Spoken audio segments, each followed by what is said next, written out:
are the places where the worst has happened, where communities have been devastated, where fellow citizens' peace of mind and feeling of safety have been swept away. We understand the responsibility of protecting the homeland, because it does begin at home, and that's why this conference theme is so important. Complexity is really the new operating environment, and all our organizations will need to be able to adapt, be all hazards, anticipate, and make sense of the chaos in a hyper-connected world. More than 1,600 first responders can now go home, armed with more tools and weapons to help make a deadly enemy a little less formidable as they wage their continued war on terror. I'm Anna Marcos for LA This Week. The National Homeland Security Conference lasted for 3 days. After more than 70 years, the city's zoning codes are undergoing a major overhaul. Cindy San Luis explains. LA is one of the most difficult cities to maneuver through when it comes to development, and that's starting to change. And so, at a recent press conference at City Hall in downtown, the Los Angeles City Planning Department is embarking on one of the city's largest planning initiatives to date, Recode LA, a comprehensive revision of LA's outdated zoning code in conjunction with the launch of the new zoning code website at recode.la. First adopted in 1946, the current code has grown from a simple 84-page pamphlet to a 600-plus page book. Over the next 5 years, Recode LA will create a dynamic web-based zoning code. This will be a clear and predictable code. It'll be user-friendly, it'll be interactive, and it'll be an online experience. Many of the core rules were codified after World War II, when city planners would not have considered that LA might one day have a subway system, a need for affordable housing, or want to encourage residential growth and recreational access along the Los Angeles River. We're looking at how we, in a smart way, really kind of reimagine the city of LA in places like downtown, in places like Hollywood, along the Wilshire Corridor, along the Exposition, wherever we have light rail lines and busways. The project aims to offer a wider variety of zoning options and more community planning tools to better address neighborhood concerns and improve the quality of life in every community. We realize Los Angeles is a collection of various neighborhoods with distinct characteristics, and making sure our zoning code embodies that. Now we'll have the ability with these community plans that are going to be updated to really embrace the parts of the city that need this attention. Through the Recode LA website, the public can keep track of the process and offer input on what they would like to see in their neighborhoods. I'm Cindy San Luis for LA This Week. The Department of City Planning is encouraging public input as Recode LA evolves. A long-awaited street improvement project in Highland Park is finally complete, and residents are naturally celebrating. Ellen Chang has the story. Avenue 50 in Highland Park near Echo Street was no easy street to walk. That's because prior to a recent complete makeover, the steep street had no sidewalks or signage. We needed to address a safer environment. We had incidents where we had ladies who would slip and fall. We have people who are transit dependent, who don't have cars, who would go to the market with bags of groceries, juggling it down this very steep street with no real pathway that would make it safer. So 3 years ago, Highland Village residents launched a grassroots effort to address the street's unsafe conditions, but the effort had its share of skeptics. To me, it seemed like too big a test. Fixing this sidewalk the way it was before, it was very slippery, and I haven't known one person who was hurt. She's an old lady, and she ended up in a convalescent home. Works USA, a nonprofit aimed at creating safer, healthier, and affordable housing communities in Los Angeles, was instrumental in obtaining the city's attention and funding from the Bureau of Street Services to fix the section of road that residents nicknamed The Hole. It's called, or has been called, The Hole, H-O-L-E. So we came along, Works, and along with the council office, we've put both a W in front of the hole as well as a Y to make it holy.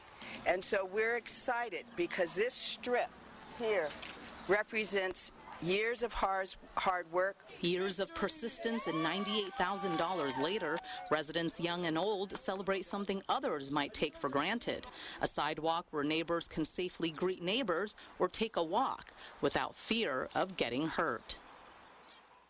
After an extensive 2-year makeover, Echo Park Lake reopened to residents in grand style. This story and more in City Beat.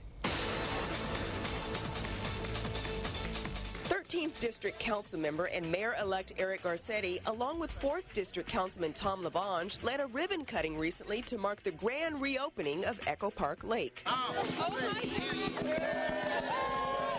It doesn't matter where you come from in the city. It matters where you want to go to. We have cleaned up the lake, purified the water, fixed the edges of it, put in 153 new trees, new playground equipment. We have a new park for Echo Park. The lake was originally built in the 1860s as a reservoir for drinking water, but today it serves as a detention basin in the city's storm drain system. The lake has now been drained and cleaned. Other improvements include new landscaping, wetland areas, and a walking path. 3rd District Council member Dennis Zine recently broke ground in Tarzana on the Ventana, a new 112,000 square foot medical office and retail complex. The new construction helps meet an increasing demand in the area for a medical office and includes a cancer center. The Los Angeles Fire Department teamed up with LA Laker Pau Gasol to acknowledge a group of 4th grade students on their completion of the Spring 2013 Junior Fire Inspector Program. What we want to do is reach these families in a way that's somewhat revolutionary. We're going through their children.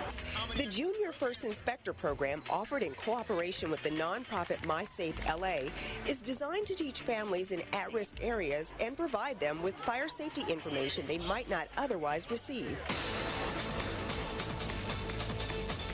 New technology at metro stations is making it more convenient for Angelenos and tourists to avoid driving and instead take public transportation. Cindy San Luis takes us to Union Station with more. Here's my card, everybody. Metrorail users must now have a tap card to enter stations, with the recent gate latching installation at the Metro Red and Purple lines at Union Station in downtown. 1, 2, 3. Enter. There you go. 63% of the MetroLink riders who travel throughout Union Station will now be able to use the new tap-enabled tickets to access the Metro system at no additional cost. This technology, phasing into most Metrorail stations during the next 6 months, ensures riders will be able to access not only the Metrorail, but also Metrolink trains, MTA buses, and municipal bus operators, creating a seamless system in a county of 10 million people with 88 cities and 1.5 million residents in unincorporated areas.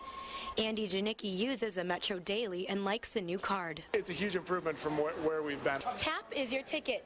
Patrons simply tap their fare card and the gates unlatch for easy access. It's great for transparency, great for, easeability. And now we're going to have a system where you use one card and you can go all over. Just add money to it. Metro and its transit partners have been rolling out TAP for several years, but with Metrolink, LADOT, and other carriers now fully integrated, the gates at Metrorail stations now can be latched, just as they are in most major cities around the world. Officials say that action will make Metrorail stations more secure and should reduce fare evasion. Today, we mark the day where everybody bears their fair share of the financial responsibility. It will raise somewhere between $7 and $10 million annually, minimally. It's a win-win for everyone involved. I don't have to dig around and find a bunch of change, and it's safer. You can just tap it and go. From Union Station, I'm Cindy San Luis for LA This Week. TAP cards can be purchased at Metro Rail stations and at 500 stores across LA County. You can also order them online at tap2go.net. The city of LA is taking steps to reduce its carbon emissions. Yana Kay explains how small changes are making a big impact. Driving down the street, you may not notice them, but they're there. They're newly installed energy-efficient LED streetlights that officials say are benefiting you in more ways than one. When you think about it, we have an opportunity to save money, improve public safety, and make the city brighter in so many ways. I mean, it's a win-win. Los Angeles city leaders officially announced the completion of the LED street lighting energy efficiency program, made possible by a collaboration between the Bureau of Street Lighting, LADWP, and the Clinton Climate Initiative. This is one of a number of game-changing initiatives that we've been a part of over the last 8 years. Out of the 200,000 street lamps in Los Angeles, more than 140,000 of them have been converted to LEDs, like these ones here on Grand Avenue in downtown. That means taxpayers save more than $7 million a year in energy costs. Officials say the amount of LEDs installed makes Los Angeles one of the top global cities in reducing its carbon imprint. Some of the locations where the new LEDs have been installed include Venice Beach, the Sepulveda Tunnel under LAX, and the 6th Street Bridge. We're here this morning to salute the work that they did for doing very good work in conserving energy and making a difference for the safeties of our community. This is a picture of Los Angeles in 2002 before LEDs. Pan down and you can see the same photo in 2012 after the LEDs were installed. The glow is gone and the amount of energy being used is considerably less. Officials hope the new LEDs will continue to shine a bright light on the energy needs of LA. I'm Yana Kay for LA This Week. City officials are not done yet. They're getting ready to convert about 70,000 light fixtures across Los Angeles to LEDs. Ongoing budget challenges over the past several years brought cuts to the Department of Recreation and Parks. But as Cindy San Luis reports, local efforts with the help of Councilmember Jan Perry kept one South LA park open.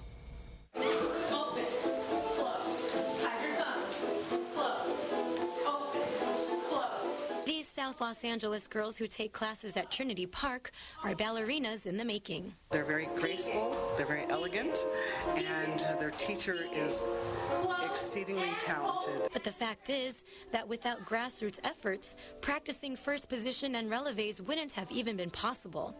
Trinity Park, located in one of the most densely populated neighborhoods in the city, had been consistently threatened with closures due to budget cuts. And in 2012, it lost its funding for programs. There's not a lot of outlet for kids around in this community. A lot of the parks aren't even open for a very long time. In response, Trinity Mothers for Action was created with the goal of reestablishing program funding and rejuvenating the park. Councilwoman Jan Perry was happy to help get funding restored for the park and get the girls back to doing their pliés. The young ladies of this community have the opportunity to learn ballet just like any other young lady would have in any part of the city. We do passes and Crusades. Now we have 5 classes that I teach a week. We're going to be adding more classes, and hopefully I can outreach more all over the community as well. Whether these girls become professional dancers or not, they have a space to create, build self-confidence, and have fun. I'm Cindy San Luis for LA This Week. Aside from ballet, fitness, jazz, and Zumba classes are also available at Trinity Park. Across the city, another park is undergoing an upgrade. Ellen Chang reports from Woodland Hills. The city's Department of Recreation and Parks yet again lives up to its name as it prepares to build a new recreation center where an old one stands. After the Pledge of Allegiance and a song led by the students of the Woodland Hills preschool program,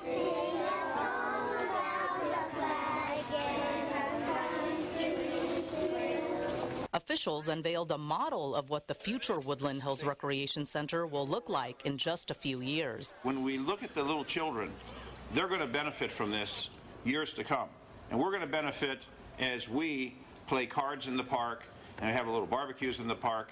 But it's going to be for all. It's going to be for the community. And that's what I like so much about, to add to the flavor of the community. With the help of the Department of Public Works' Bureau of Engineering and Councilman Dennis Zine's office, residents of Woodland Hills will be able to enjoy a new and improved community gathering place. The new rec center will involve the demolition of the existing pool and bathhouse and the construction of a new pool and bathhouse. New 6,800 square foot pool, 90 by 75. That pool is going to be taken out. This entire concrete area is going to be taken out. These buildings are going to be demolished. The demolition of the 2 existing structures means park goers and staff members will have a gymnasium, multi-purpose rooms, office, kitchen, restrooms, and the addition of a new 5,000 square foot playground. The existing rec center will be shut down to allow for construction. I've been coming here since I've been approximately 3 years old and played in the basketball courts. It's very exciting to see bringing up values in the area 100%. We're getting a lot of people moving from the west side that are very excited about the features that Woodland Hills has to offer to us. The new Woodland Hills Rec Center pool and bathhouse project consists of 3 phases, expected to be completed in July of 2016 and under the $13 million budget. The new Woodland Hills Recreation Center pool and bathhouse project consists of 3 phases. It's expected to be completed by July of 2016. This week in Things to Do, international flavor at California Plaza, an adventure in art on the Metro, and a sing-along at the Ford Amphitheater. On June 28th, Grand Performances at the California Plaza features 2 recipients of artist fellowships with the City of Los Angeles Department of Cultural Affairs. Composer and jazz violinist Michael White, who's described as a living legend, will be premiering Orbit, commissioned by the department. Also featured this evening is Bangalore-born choreographer-dancer Malathi Iyengar.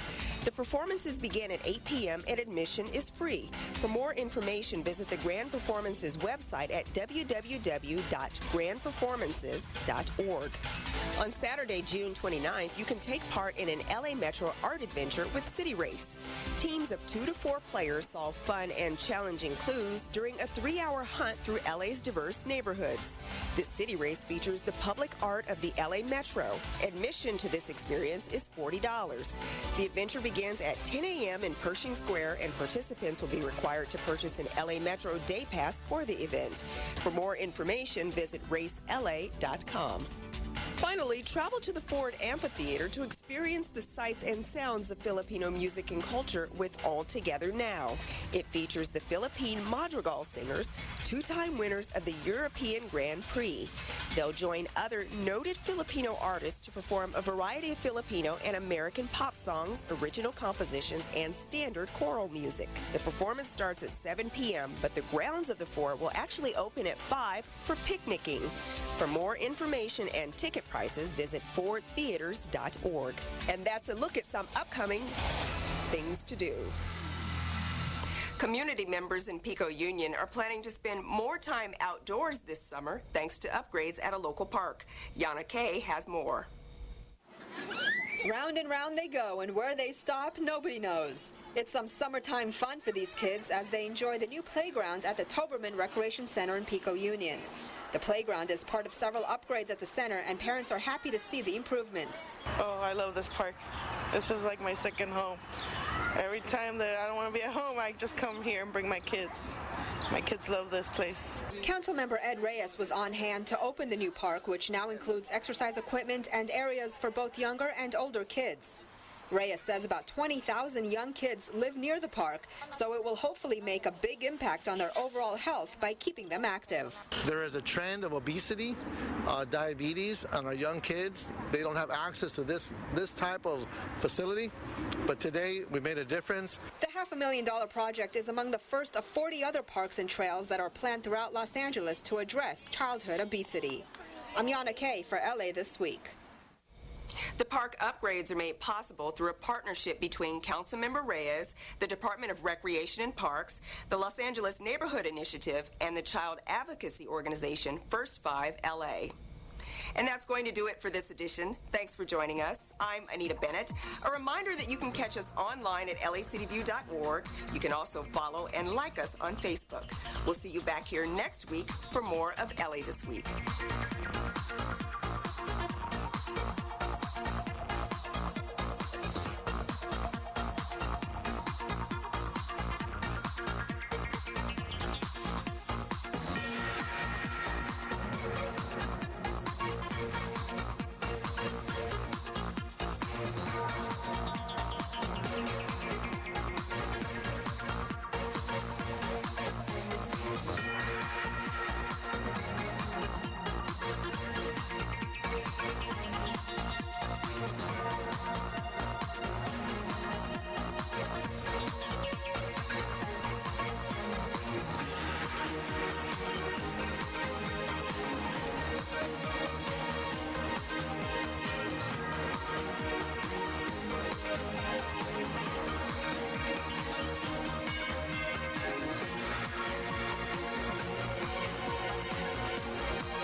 What's with all the zombies? Alert LA County takes the surprise out of disasters like zombie attacks. And without surprise, they're out of a job. Alert LA County is a free automated system which sends out information about emergency events via telephone, text, and email. Any skills besides flesh eating? Pick that up. Events may include disasters, evacuations, safety notices, and if necessary, zombie attacks. Next. Register at alert.lacounty.gov. Parents, distinguished faculty, mom, dad. Today's lesson, how to exercise with your kids and save the planet. First, you must believe. B, that your children really are the future. Second, you must do. Instead of jumping in the car, let's go for a walk, or a run, or even a bike ride. No pollution, no oil, no gas. And as long as we obey all traffic safety rules, we're cool. Lastly, you have to live. Live into our big, beautiful, healthy future. Be, do, live. Watch the road. G'day, Troy McCubbin from North Hollywood. You're watching LA City View, Channel 35, our city, our channel.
Call the members. I do want to thank Mr.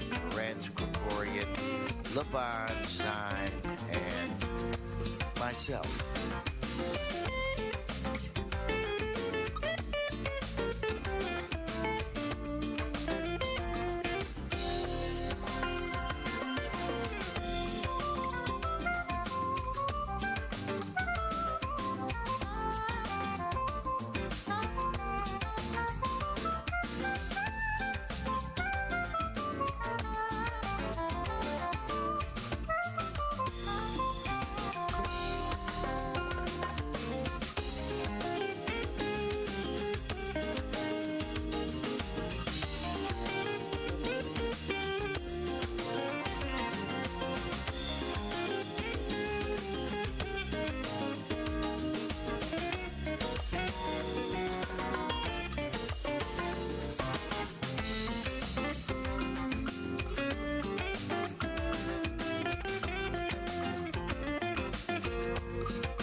sergeants call the members.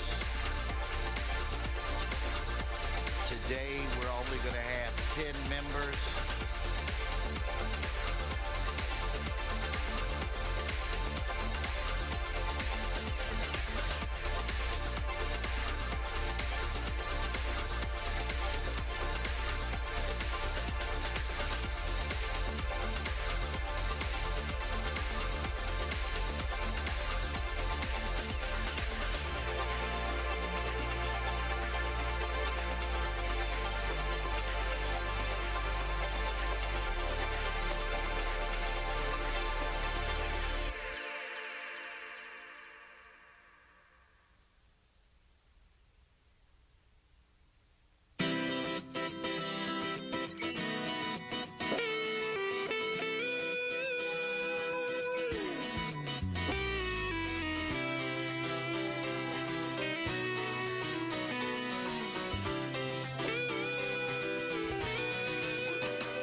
Mr. Reyes is here.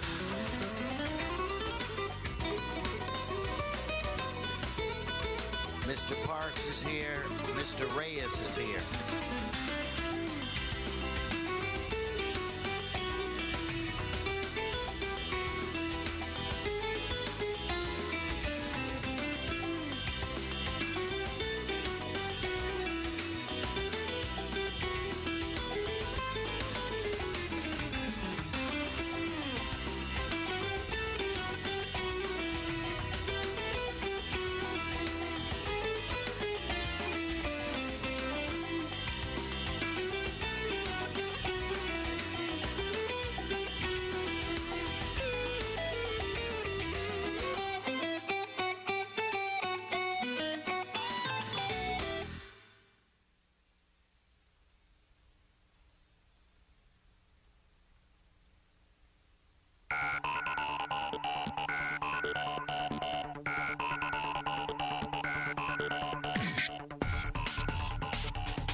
Good morning, good morning, good morning. Today is Wednesday, June 26. It's my pleasure to invite you to your Los Angeles City Council. This council meets every Tuesday, Wednesday, and Friday at 10 a.m. The public is welcome. We do not have a quorum as of yet, but we will begin the day with the presentation portion of today's agenda. It's my understanding Mr. Englander is ready with his presentation. So, Mr. Englander, the floor belongs to you.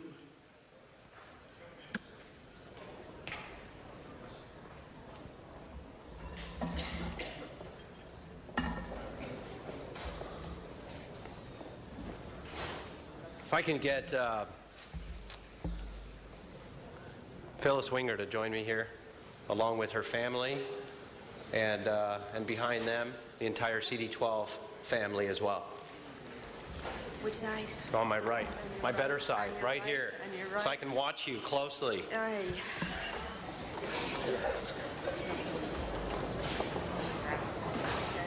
I'm good. Yeah, I'm good. No one helped Doug. He said no one helped Doug, and That's I right. flashed on Doug too. That's see, it's got to get used to the real family now. Back again. Well, Colleagues, as we are winding down in term limits and we've been saying goodbye to dear friends on the council, we also have other retirements. And this one's really hard. It's an incredibly special woman who has been more like a sister to me. Phyllis Winger, after serving 25 years with the city, has done an incredible job of protecting the residents of CD12 and the city as a whole. As one of the longest serving staff members on Plum, she started off in 1979 working on a campaign to rid busing in the city of Los Angeles.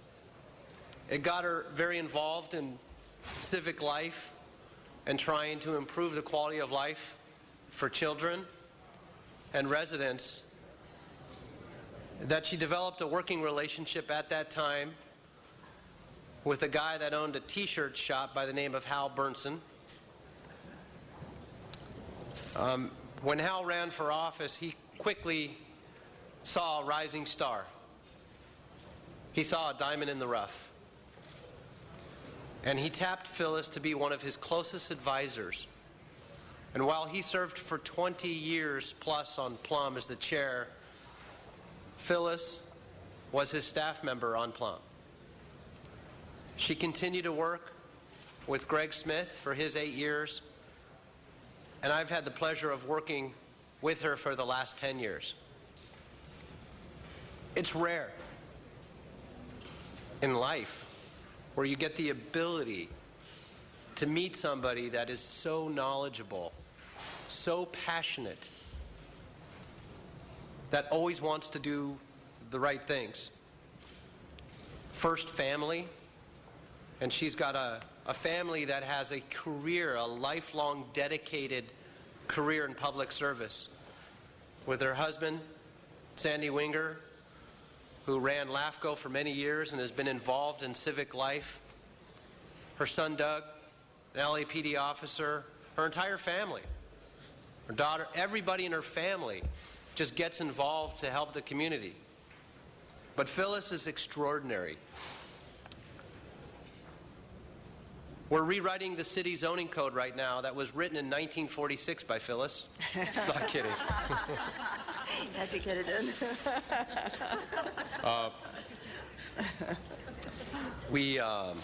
We started putting pen to paper for her resolution, and we couldn't fit it on one page. Oh my God. I don't think I've ever seen a two-page resolution like this. And My goodness. this was only the beginning.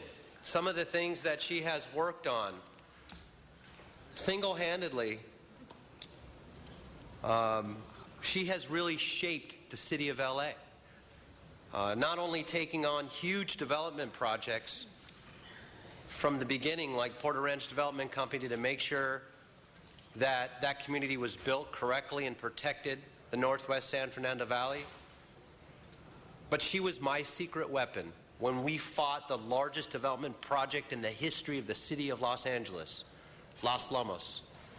When we got together, and Phyllis and I for years worked tirelessly, side by side, weekends and evenings.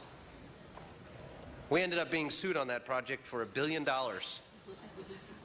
And Phyllis found ways to navigate that too, and we won that lawsuit all the way to the Supreme Court, saving the residents of Los Angeles $1 billion on just that case alone. She's been instrumental in helping numerous members navigate their own districts and planning issues. She's the key go-to person for all the staff in the planning department. When they have questions, they call Phyllis. I would say this is bittersweet because she's had a long career and deserves retirement and time off with her family. But that would be a lie. I don't think anything is sweet about this. I'm losing one of my best friends. She's incredible. But she deserves it because she's an incredible woman. I've yet to work with anybody who didn't come in one time with one issue of a complaint. Never has she come in to complain about anything, ever. She comes in with a smile every day wanting to help. It's never been an issue of, it's not my responsibility, that's not my job. It's always, what can I do to help? And she's incredible. She has been the glue that's held this office together. Phyllis, I can't tell you how much I think about you and love you and the person that you are, what you've brought to the CD12 family for so many years, what you've done for the people of Los Angeles. We've got some surprises planned for you later today as well. Yes. This is only the beginning. It's going to be really hard for me moving forward when a developer, somebody comes in and says, I've got this proposed project in your district, and my first gut reaction has always been, talk to Phyllis. What is Phyllis thinking? Half the time I don't have to meet with applicants because she knows exactly what's in the best interest of the community. And she is the ultimate gatekeeper. She has turned down more projects than I've ever heard of that were applying in our district before they even make it to my desk. I can't tell you how many developers I've run into over the years that come in and say, hey, did you hear about this project we were proposing in your district? And I said, no. And they said, that's because Phyllis shot it down. She's protected the M-Zone properties in the Northwest San Fernando Valley. She helped write a position paper that was adopted by the city council and the mayor that said we have to protect M-zones throughout the entire city of Los Angeles so we have job housing balances, so we can ensure that we move into the next century with manufacturing, light industrial, green tech jobs. She did that.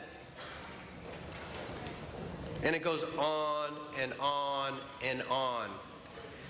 As we say farewell and good luck to our colleagues that have been retiring and are moving on as well, we know, particularly those of us that have been staff members, we know we're only as good as our staff. You're no better than your staff. We rely on our staff.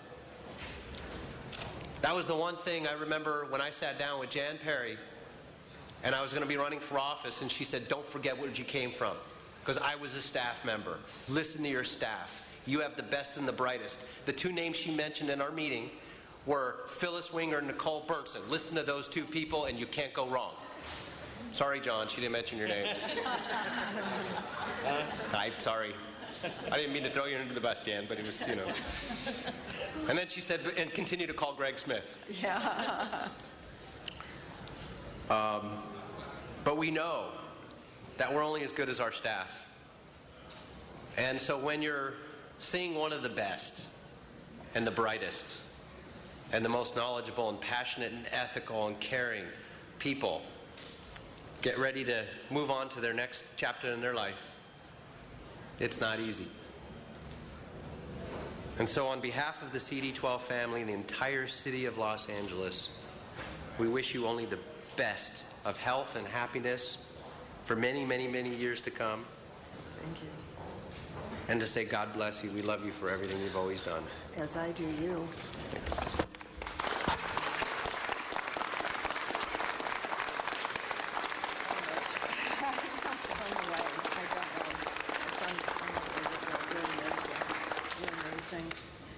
Wow. Thank you. Thank you. Mr. Zine. Oh my goodness. This is... Thank you, Mr. President. Phyllis and Sandy Winger, a great couple with a great family whose son won the Z Award at the most recent Z Awards for great law enforcement efforts. But Phyllis, I know what you have done for the city for all the years. When Mitch mentioned busing, he didn't mention it was a school busing program. It sounded like you wanted to stop busing and have more traffic congestion that we already have.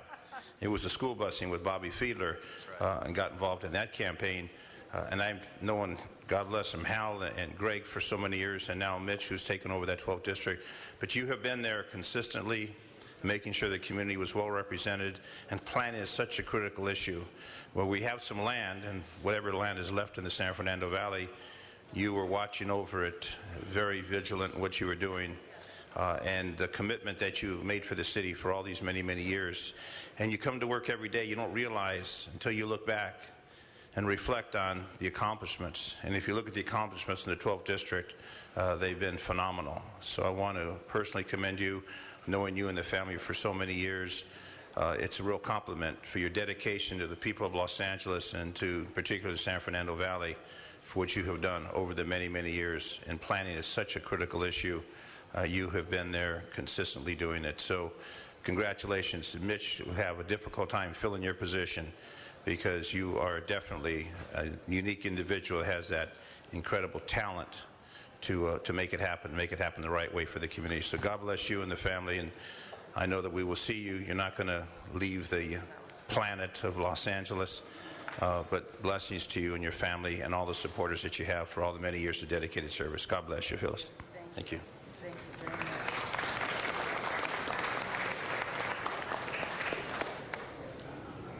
Mr. Rosendahl. Yes, thank you, Phyllis. Thank you, thank you, thank you. You're very gracious and humble spirit. My office is right next to yours, you know, and I've mumbled and watched. Nicole and I bonded on a level too, but the fact that you started with Hal Burnson, went next to my successor that was sitting here, Greg Smith, and now to his successor there, and to see the thank you notes. You have more on your cert than anybody I've ever seen about things you've accomplished in our great city. So as your neighbor in the building and a person that's very sensitive to planning issues, I thank you for your leadership and for your involvement in making the city a better place. Bless you. Thank you. Miss Perry. So, Phyllis, I've been in the building since 1990 and, you know, always watched you as this very elegant, very knowledgeable, very firm, and very direct planning person. And you've been with two administrations and two elected officials in great service to the 12th District, and I always looked up to you. Always looked up to you. Always held you in the highest esteem. And you know, you set the bar very high for all of the people who came after you, particularly in the area of planning. And to share your great knowledge and understanding through some of the big cases that came out of the 12th District about what it means to live in the 12th District and the quality of life in the 12th District. And for that, I thank you. And for you and Nicole and the rest of the staff, it's not that you all aren't great. It's just that, you know, they were there way ahead of you, and you know, that's how it is. So just try to reach that standard. Try to get there, okay? But I hope you both, you and your husband, thoroughly enjoy yourselves beyond measure.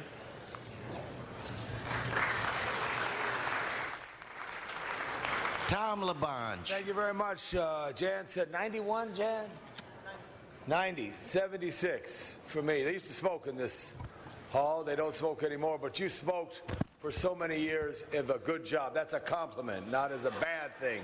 It's a compliment. You got it done for the people of the 12th District. You shepherded so many things which was so special, Phyllis, and that Mr. Bernsen and Mr. Smith and now Mr. Englander counted on, because you have that. I wanted to share a minute, Mr. President, I hope you allow that, with my planning chief, Renee Weitzer, just to say a few words, because we cannot do without our staffs. And Renee, if you would, for a minute. I can't bear the thought of you retiring before me. I'm going to miss you so much. We've been colleagues in planning for so long. You're the one that has all the knowledge, the history, what happened in these halls, and I'm going to really miss you, Phyllis. Well, it's fabulous, Renee. Thank you for that. But you also look back, Mr. President, members. I remember Bob Wilkinson, who was the 3rd District. When he got here, his district was, and he got here in the early 50s, Coldwater West. And the 12th District was at that time down at Pico and Union. And then it got placed out into the valley. And then all the development that took place there, you shepherded in the right way, including the Ronald Reagan Freeway, Highway 118, and then the aftermath of the earthquake, which you were involved in, the absolute modernization of a great campus and the Performing Arts Center at Northridge, to shepherd it the right way. And also the thing that I love the most, and what they do, and you got to understand, is they protected the Chatsworth Reservoir, and you had your hands on that. And there's nothing like an oak tree in the Chatsworth Reservoir, because their branches are as long, and the only marks they make is the wind blows. Is that on the ground? It's such beautiful. So Phyllis, thank you, and Sandy, thank you for your work, and to the whole staff. There's nothing like a resource you get from someone as special as Phyllis. Congratulations, Phyllis Winger. Congratulations. Mr. Reyes. Thank you, Council President. It's with great pride I stand and thank you, Phyllis, for being a friend. We're all dating ourselves here, but in 88, 89, I was an associate planner staffing the Plum Committee. Councilman Bernsen was managing, and at a very early part of my career, I saw what professionalism and responsiveness means through your work. To watch the staff be able to fulfill the councilman's goals and the direction he wanted to go is just something that I just paid attention to and listened to. But more importantly, how you treated people with respect. Even though we might have been at odds at different points in time through projects or policies, we were always able to speak about those differences and come to a different place. And that's what makes this city great. We're able to work at the staff level, management level, here at the council level, to have that exchange for the betterment of the city. And that's what you symbolize to me.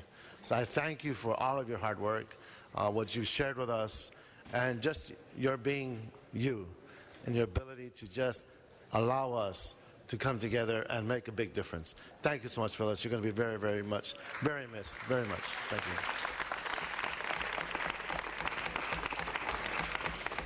Mr. Englander, I return the floor to you. And for the last time, officially, I yield the floor to Phyllis Winger.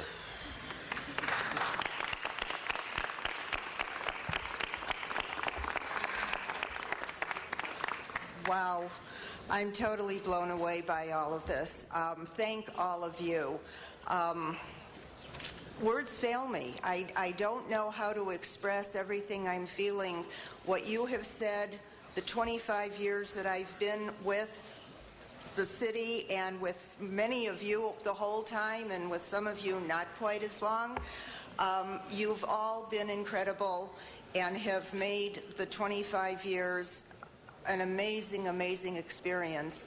I don't think there's any other job, if you can call it a job, it's a way of life, as fulfilling as what I have had the pleasure and luck to be able to do for 25 years with 3 wonderful bosses. Mitch, what can I say? Words fail me. Mitch is an amazing, amazing person. And now I feel bad that I'm leaving. The staff, I think he alluded to our CD12 family. We are a family, a very close family, and I think that I've spent, as we all have, a lot of times more time with my CD12 family than with my blood family. It's been a great 25 years. Thank you all. I wouldn't have had it any other way.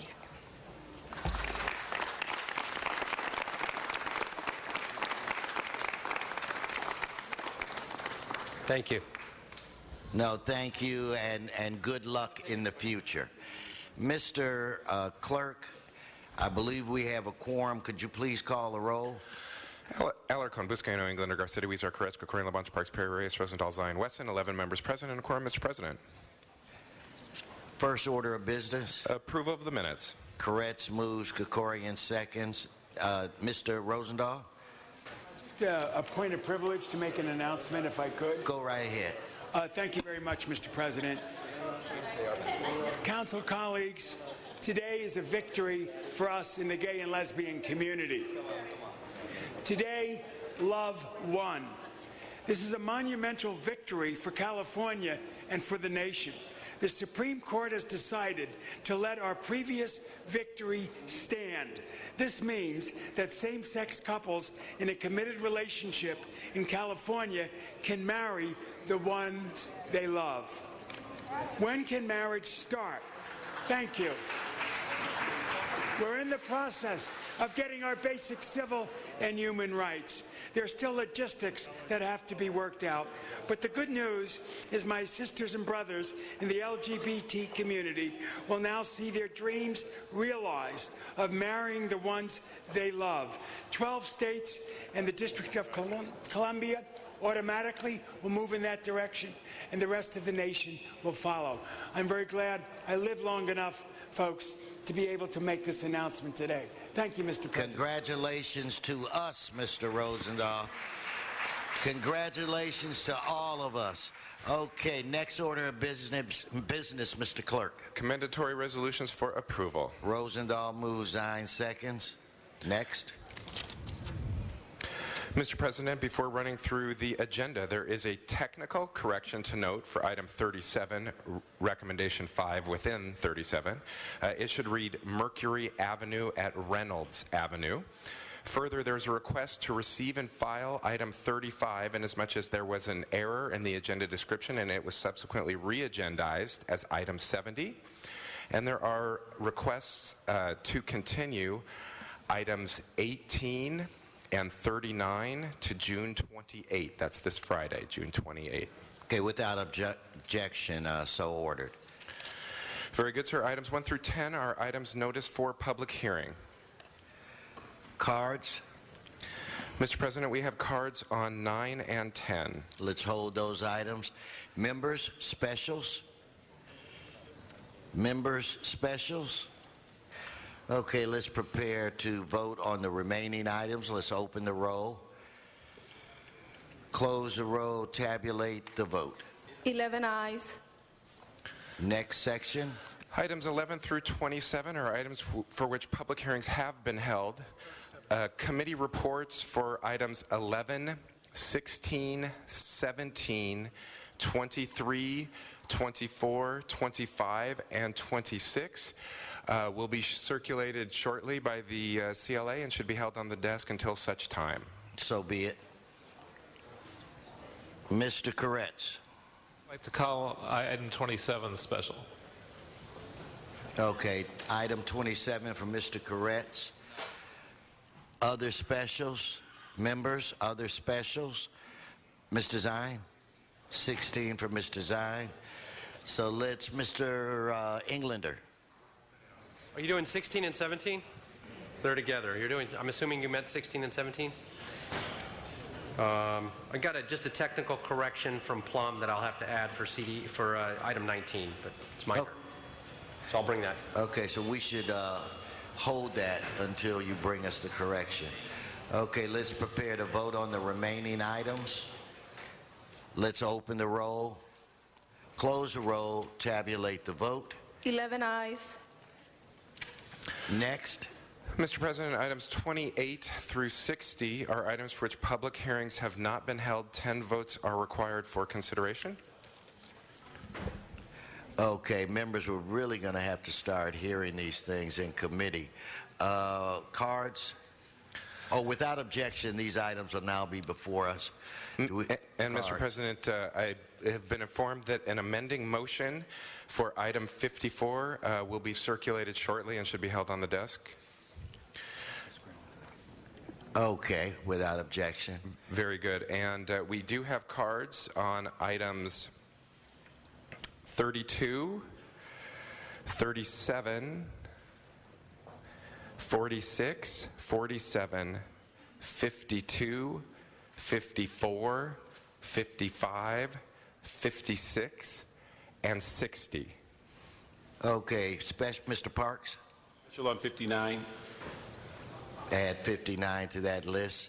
Let's now prepare to vote on the remaining items. Let's open the roll, close the roll, tabulate the vote. 11 ayes. And Mr. President, those ordinances will go over for a second read next Wednesday. Okay. We should be at almost full capacity. So let's prepare to, we still have some items to vote on. Mr. President, we have items 61 through 69. They're items scheduled for closed session. Would you like to hold them on the desk? I'll defer to Mr. Krikorian. Well, Mr. President, it's an extensive closed session agenda today, but these are all matters that have been considered by Budget and Finance. Budget and Finance is prepared to recommend approval of items 61 through 68.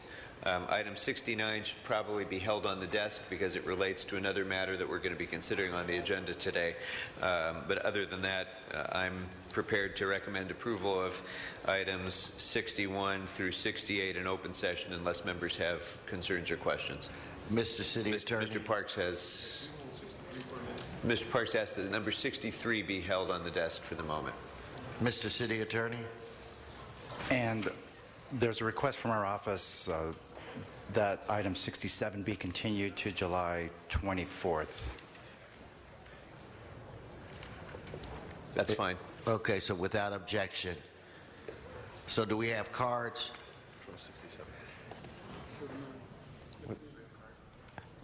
We have cards on item 63, sir. Okay, so let's include that item as well. Let's prepare to vote on the remainder. Mr. President, I do need to read those recommendations into the record. My mistake. You go ahead. For item 61, in the case entitled Fadi Ali Faki et al. Versus City of Los Angeles, there's a recommendation to expend $900,000 in settlement.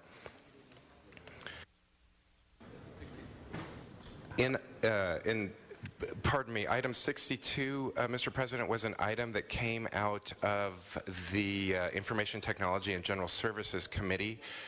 Did Council want to take that matter up in open session or hear that matter in closed session? Okay, then. let's... I'm sorry, sir. Mr. President, on number 62, thank you. Thank you for the correction. Number 62 was actually waived from the ITGS committee. It was considered by the Claims Board, but waived from Budget and Finance. So, but I guess by virtue of my role in considering it in the Claims Board, I would individually be prepared to recommend its approval unless members have concerns or questions. I understand. So, very good, sir. For item 62, in the case entitled City of Los Angeles et al. Versus Pacific Bell Telephone Company, doing business as AT&T California, there is a recommendation to instruct the city attorney to proceed to settle the case on the following terms. Those terms being that AT&T will make a custom application channel located at Channel 35 on the UVerse system available to the city to purchase AT&T, and that AT&T will pay a total of $750,000 to 3 plaintiffs and will also waive the $36,000 per year maintenance costs for 6 years. And again, that was item 62. For item 64, in the case entitled Victoria Peterson versus City of Los Angeles, there is a recommendation to expend $300,000 in settlement. For item 65, in the case entitled Sylvia Acevedo versus City of Los Angeles, there is a recommendation to expend $186,511 plus interest in settlement. For item 66, in the case entitled Ventura Duran and Raquel Nemhard versus City of Los Angeles, there is a recommendation to expend $117,500 in settlement. For item 68, in the case entitled Robert Rothman versus City of Los Angeles, there is a recommendation to reject the plaintiff's offer of settlement. And for item 69, in the case entitled LC212 et al. Versus City of Los Angeles et al., there is a recommendation to execute within 75 days an ordinance repealing the ordinances establishing the Art District Business Improvement District and submit a copy of the final ordinance to the court. There is a recommendation to refund any unused assessments to the district, and there is a request that the district immediately start the formation process to begin operations. But for clarification, Mr. President. I didn't hear you, Mr. Krikorian. For clarification, number 69 should be held on the desk so that if members have questions that need to be considered in closed session when we consider the other agenda item, we can take it up. We'll hold 69. Thank you. Okay, let's prepare to vote on the remaining items. Let's open the roll. Close the roll, tabulate the vote. 11 ayes.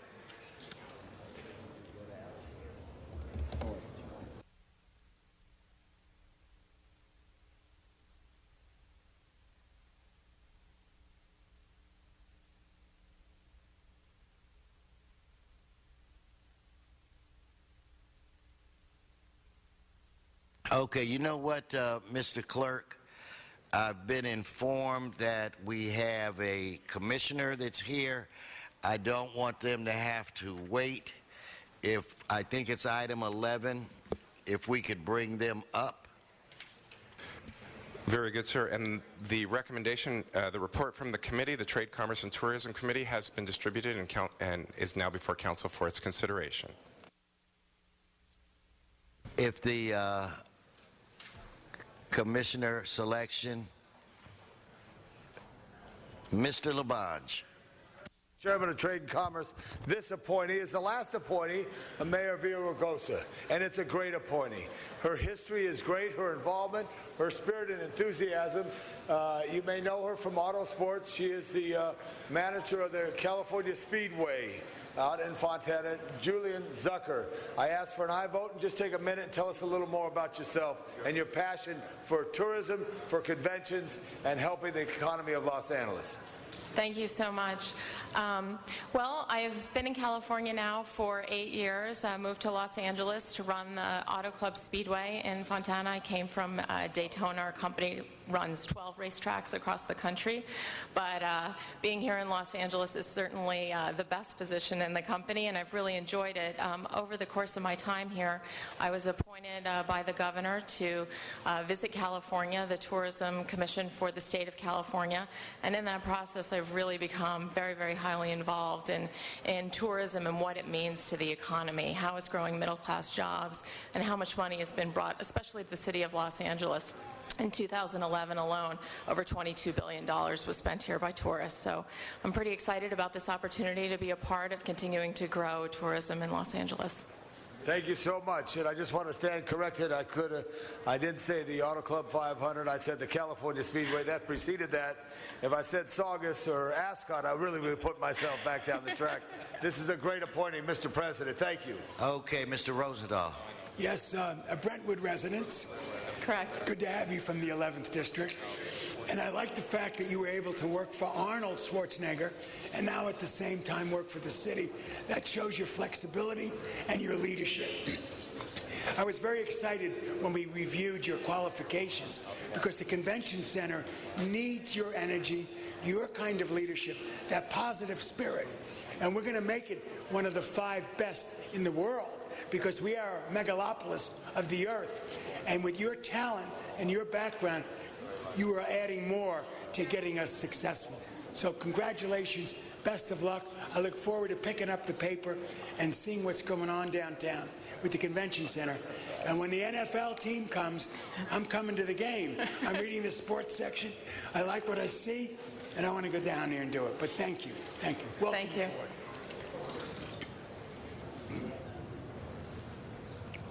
Okay, let's prepare to vote on this item. Let's open the roll.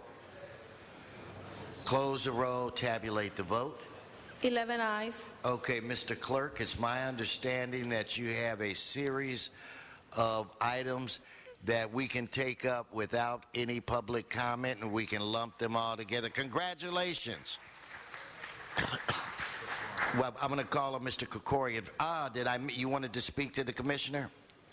Oh, Mr. Krikorian, the floor is yours. Thank you, Mr. President. Just wanted to note that Mr. Parks' concern on number 63 has been resolved. We can address that matter in open session. Go ahead and move it forward on Budget and Finance's recommendation.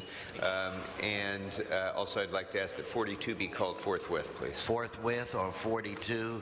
And why don't we move back to, was it 63? 63, Mr. Clerk. Very good. For item 63, in the case entitled Valerie Allen versus City of Los Angeles, there is a recommendation to approve the Ninth Circuit Court of Appeals mediators settlement proposal of $3,180,000. Okay, let's prepare to vote. Let's open the roll. Is there cards on? Mr. President, it appears that given the hearing that was held in committee, public hearing has been satisfied. Okay, well then let's prepare to vote. Let's open the roll, close the roll, tabulate the vote. 11 ayes. Okay, what were those items you brought to my attention a few minutes ago? Mr. President, those are items 23, 24, 25, and 26. Committee reports for those matters have been circulated and distributed and are now before council for consideration. Okay, let's prepare to... Yes, Mr. Clerk. Oh, let's prepare to vote on those items. Let's open the roll, close the roll, tabulate the vote. 11 ayes.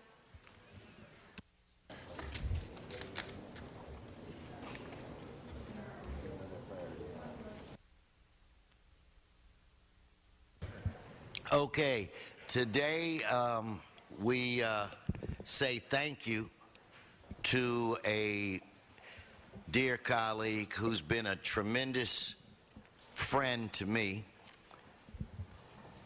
a tremendous supporter, a person that I've known since he worked with Mayor Tom Bradley. I worked for Councilman Nate Holden. He's getting ready to transition and begin writing the next chapter of his life. So this is his day. And I would like to turn this over to Richard. And however you want us to roll this program out, we will do that. So could we please give a round of applause for my friend and yours, Richard Alarcon.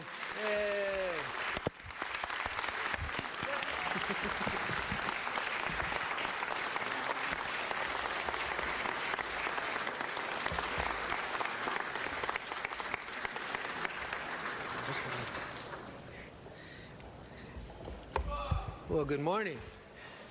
You will be missed. Especially but will by, I miss? Especially by me.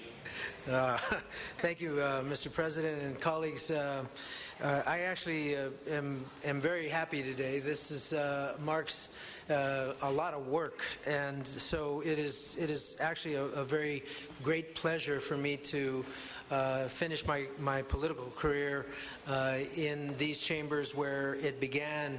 And first of all, let me say that 20 years ago, I walked into these chambers with my family, and you know, my father has passed. My mother is not able to be here, but my family is here. And we all want to say thank you to the City of Los Angeles for giving us such a tremendous opportunity and a career. And I only hope that that the opportunities that we have had in 30 years of service in the city and the state of California, that we appreciate others who are in the city family and working to try and provide for their families, at the same time provide service to the people of Los Angeles. You know, I have to tell you, I want to start with a kind of a story, and I don't want to make this a big deal, because as far as I'm concerned, I don't really see this as a day about Richard Alarcon. It's really about the people you see behind me. When we were in the Rotunda, I actually celebrated their participation, and I wanted to personally thank them for helping us make me look good on so many different issues. You know, we recognize the activists in the community that step forward with issues that I hadn't even heard about, and yet when the newspaper writes the story, I'm the one that's being quoted. So these are the people that make it work. All of us as elected officials really can't do anything of significance without having tremendous support from the community. So I chose on this day to, rather than talk about Richard Alarcon, to say thank you to them. And so that's what we were doing in the Rotunda. I apologize for being late, Mr. Weston. I promise I won't do it again. But I do want to start with a story. When I graduated from college, I think Jan Perry will get a great appreciation. Maybe Mr. Parks will get a great appreciation for this story. But when I graduated from college, my mother walked up to me with a note. And the note was from my 6th grade teacher. And I was graduating as a teacher at Cal State Northridge.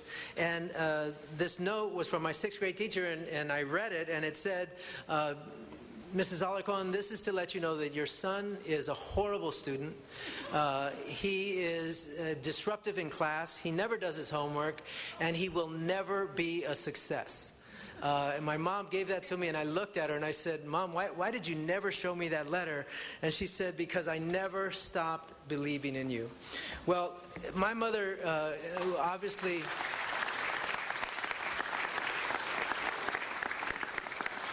My mother was not just telling me about her feelings about me. I think she was teaching me. She was teaching me a lesson that we should never stop believing in what we believe in.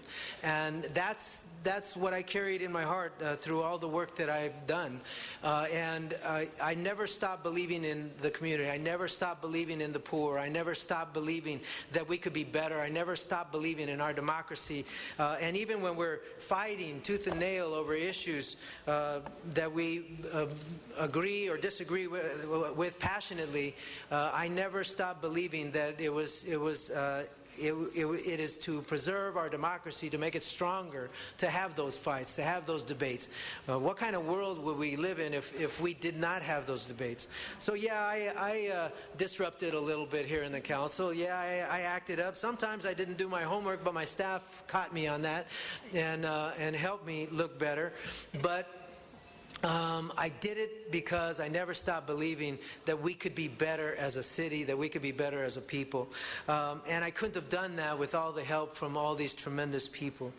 So first of all, I would like to bring just a few people forward that have done work with me and some who I've known for many, many years. In fact, all of these people I've known for a long, long time. So I'd first like to start with your future colleague and my good friend who started with me in Mayor Bradley's office many, many years ago, Gil Cedillo. I recognized him because when we were in Sacramento, we worked on something called the Cedillo-Alarcon Community Clinic Act, which provides, even today, money for and resources to primary care clinics, community clinics throughout the state of California. And you know him as the champion of those who are unrepresented, but I know him as a friend and colleague and tremendous advocate for the people of California. Gil Cedillo. Mr. Cedillo. Colleagues, future colleagues, members, let me say that it's with a deep sense of sadness and pride that I stand here before you. I am sad that Richard is leaving much too soon before his time. He has so much to offer. He is at his peak, and yet because of term limits, we will no longer have him available to us in the way that we have become accustomed. It's also with great pride, though, that I stand here, because I love this man. This man is my brother. He is a brother in the struggle, as all of us, for justice, for dignity and respect for all working men and women of this great city. Let me say to you that he and I come from a generation of Mexican Americans who refer to themselves as Chicanos. We wanted this country to be all that it could be, and we wanted to be included. And so this generation of the 60s and 70s were insistent upon being part of this process as Americans. And Richard and I began during that time period our service, and we began to run across each other, and we were at similar events. And this is what formed us, this commitment to service, this ethic of service was formulated for us in this generation. And Richard and I both began early, young, very young staffers, much younger, much thinner, with a lot more hair, working for the great mayor of this city, the great Mayor Tom Bradley. I got to meet him then, and I could see his enthusiasm, his energy, and his commitment. We went in different directions and met a few years later. A demonstration of that commitment to service. Richard, you may recall the Northridge earthquake, the devastation that it created. I was a young union leader at Local 660 SEIU, and he was a young council member. I thought, who can we call to offer our help? I called Richard Alarcon. We had busloads of members of the county workforce willing to help and contribute. It was a moment in this city when all of us came together. There were no parties. There were no other political interests. There were people who came together for this city, and Richard was one of the leaders of that effort. We took busloads of workers out to Northridge, and I don't know if you recall, but you deputized all of us and integrated us into the FEMA workforce, and we all worked tagging buildings, doing inventories, trying to bring assistance to those who were in need. That embodied this partnership and this service that has been a hallmark of your career. Of course, I'm very proud to be part of what in the Valley is referred to as the Alarcon Cedillo Community Clinic Act. Over here on the east side, we call it the Cedillo Alarcon Community Clinic Act. But wherever it is in the state of California, we know that this commitment, $90 million investment that has brought over $1 billion of investment, improves the quality of service and life for those who use the clinics. Those who are in need, those who are suffering, know that they are just a bit more comfortable when they go to a clinic because of this partnership, Richard, because of this collaboration, because of this vision, and because of this ethic of service. And then finally, let me say thank you for the young senators. Because if there is anything that reflects your ethic, if there is anything that reflects your ethic of service and your commitment to this city, it's your commitment to young people. And this young generation, this new generation of leaders that you have trained, hundreds of them. And I'm proud to say we have emulated your program. Whenever we bring our group together, we say this idea, this program comes from Senator Alarcon. And these young senators get trained in leadership and get trained in service and all make a contribution that we see today, we will see tomorrow, and we will see in the future. I thank you for your service. You are leaving too soon. There is much to be done, but you have done us well. You have served us well. I am proud to be your friend and to be your brother, and I thank you for your incredible service to this great city. Thank you very much, my brother.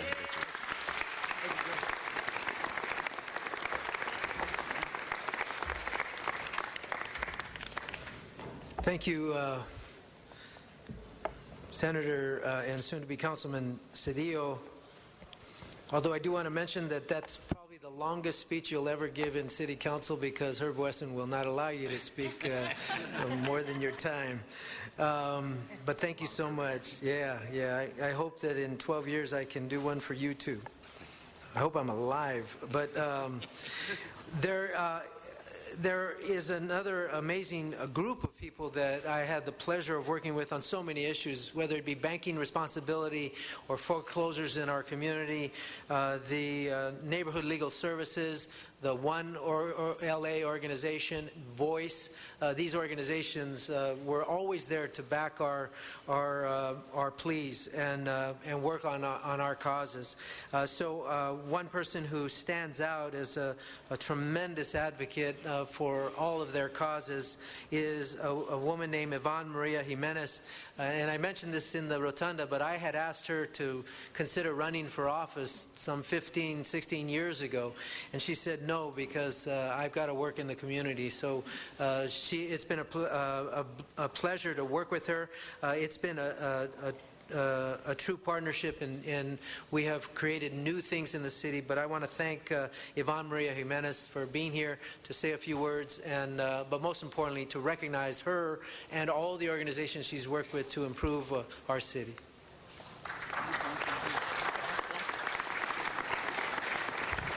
Good morning, Council.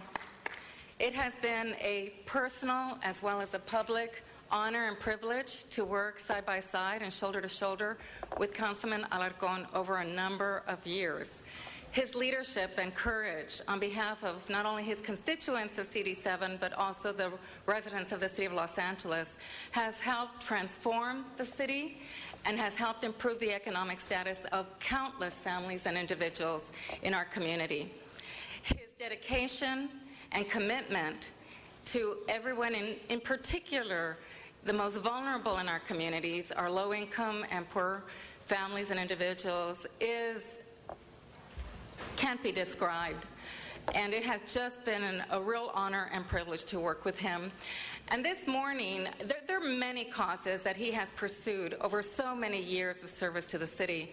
But I want to lift one in particular that has been of incredible significance to me and to the residents of the City of Los Angeles. It's an effort that when we started, we were told that it was an insurmountable challenge, we would never succeed, and so we should turn our attention to other issues. And that was challenging the banking practices of some very powerful financial institutions in this country, and to try and stem the tide of foreclosures in the City of Los Angeles. Councilman Alarcon was a tenacious leader on that. He never He was unwavering in his work and dedication. He worked shoulder to shoulder with community. Countless of people in the city and organizations that stand here today. And because of his leadership and because of the work he did with community, he was a significant contributor and sponsor to bring about the responsible banking ordinance of the City of Los Angeles, the toughest in this country. In addition, we brought about, with his leadership, the Los Angeles Mortgage Modification Program, a use of money to help families with homeownership capacity save their homes in the City of Los Angeles. I am just so grateful for him. I commend him for his courage, his political courage to take on those challenges. It is part of the huge legacy that he leaves to the city. And it's been an honor. Councilman Alarcon, thank you for your tenacious advocacy and for your leadership. Gracias.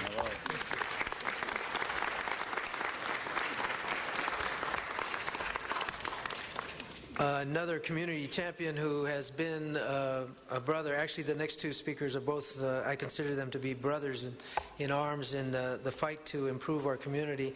But Pastor Chapman was one of the first leaders in the African American community to step forward and support me before I ran for office. And then when I ran for office, became one of the chairmen of my first campaign, and ever since has worked with us. He was the chairman of our Community Redevelopment Advisory Committee, the committee that was going to decide whether or not community redevelopment should happen in the 7th Council District. And back then, 20 years ago, the Community Redevelopment Agency was extremely controversial. There was extreme negativism. My predecessor fought vehemently. In fact, he sued the Community Redevelopment Agency. And so to be able to establish a redevelopment site was an incredible task. Well, I couldn't have done it without the support of the community, and that support was largely resulting from the work of the advisory committee that we set up under the leadership of Pastor Dudley Chapman. So I want to thank Pastor Chapman for being here to say a few words.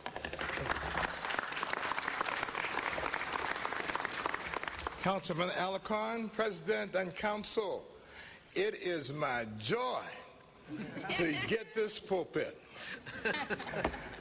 I want to tell you that when I go home, I want to make sure I hear these words from he who is in charge of all the world. I'll hear these words say, "Well done, good and faithful servant. You've been faithful over a few things. Come on up. Let me make you ruler over many." And that's what's happening here today. You have a genuine public servant. The key word is servant. We partnered together in a whole lot of things that made our area better. Note that this is the 7th district. The number 7th biblically is perfection, completion, and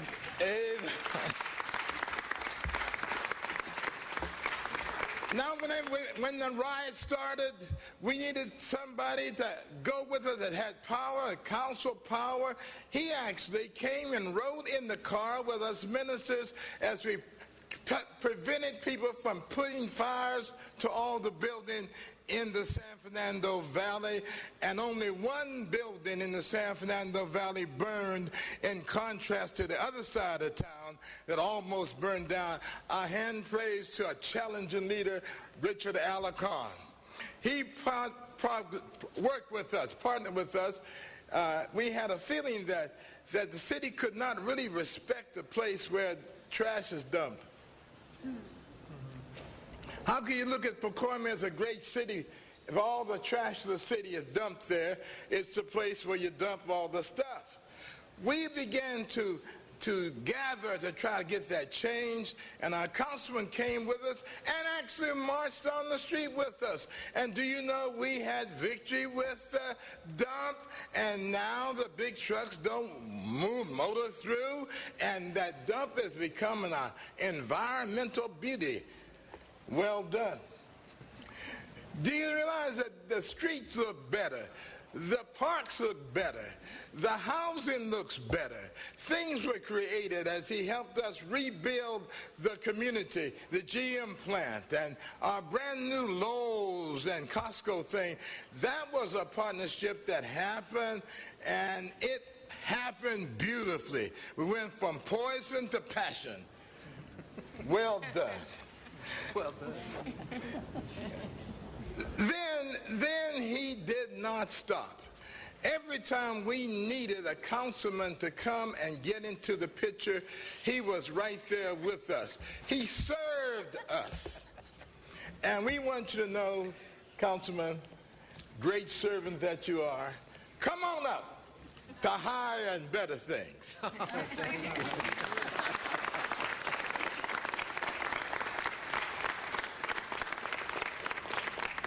Thank you, Pastor. Finally, I just want to bring up somebody who I've known actually since he was a football star, and I used to go to the games and attend. He was in my sister's class, and now he is a community star in helping in the most real way. He's been recognized throughout the city of Los Angeles for reducing gang violence in our city.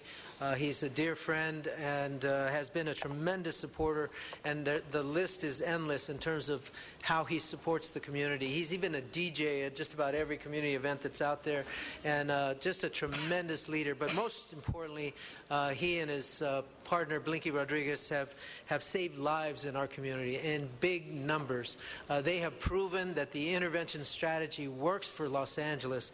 And so I want to thank Bobby Arias and ask him to step forward to recognize that anything that we've done to reduce crime in the city of Los Angeles, trust me, those numbers would not be what they are today if it were not for organizations like Communities in Schools, Blinky and Bobby as a team, and the numerous intervention programs that are throughout the city of Los Angeles.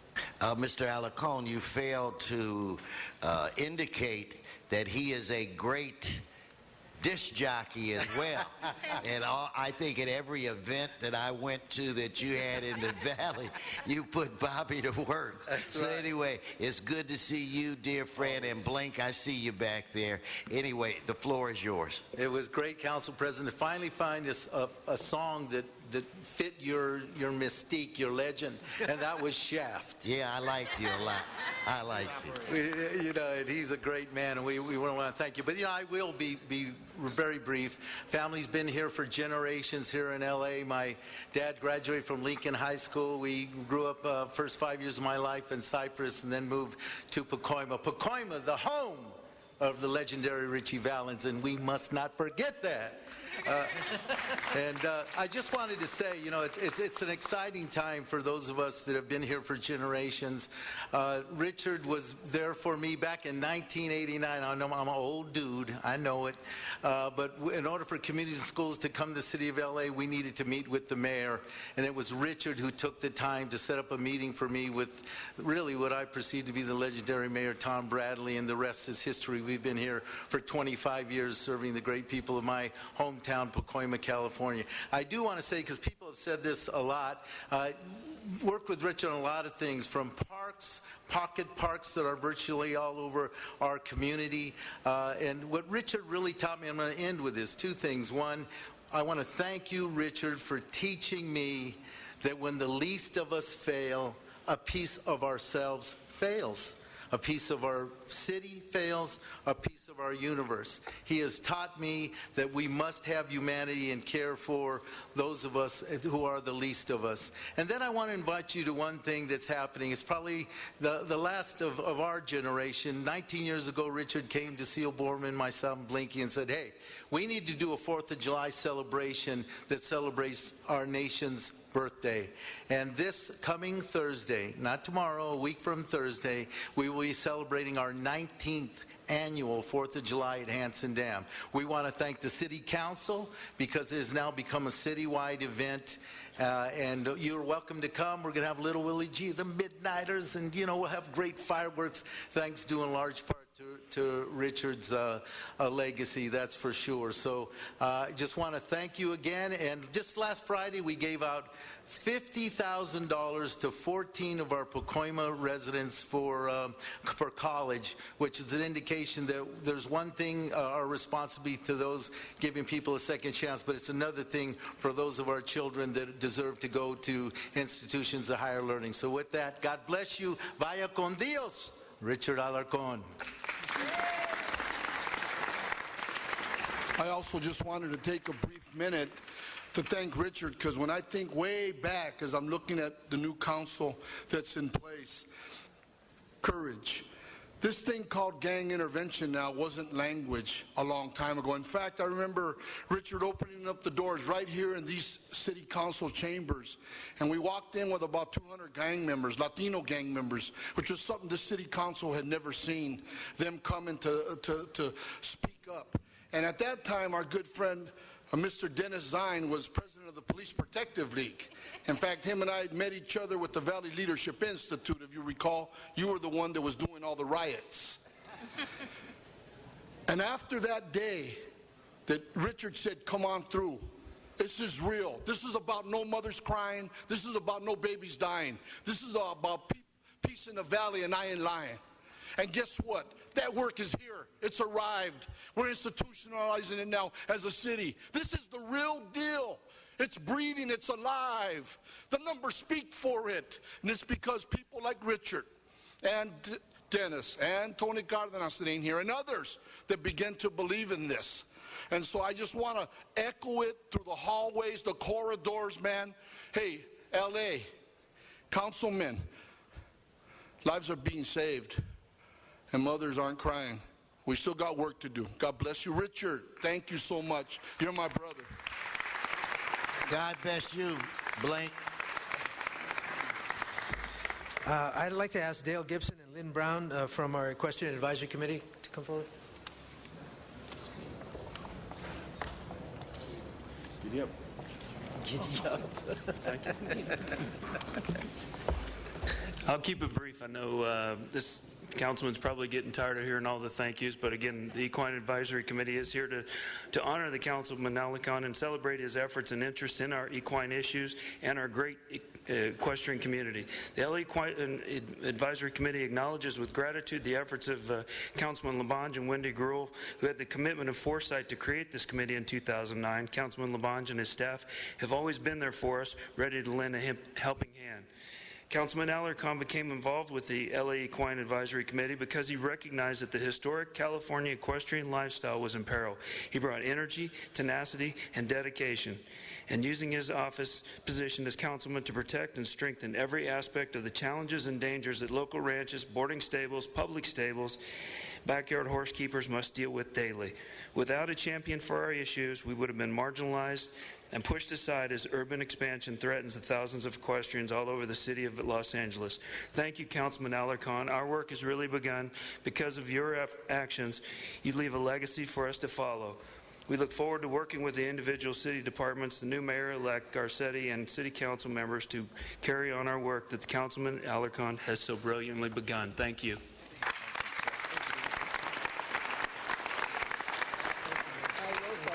I figured.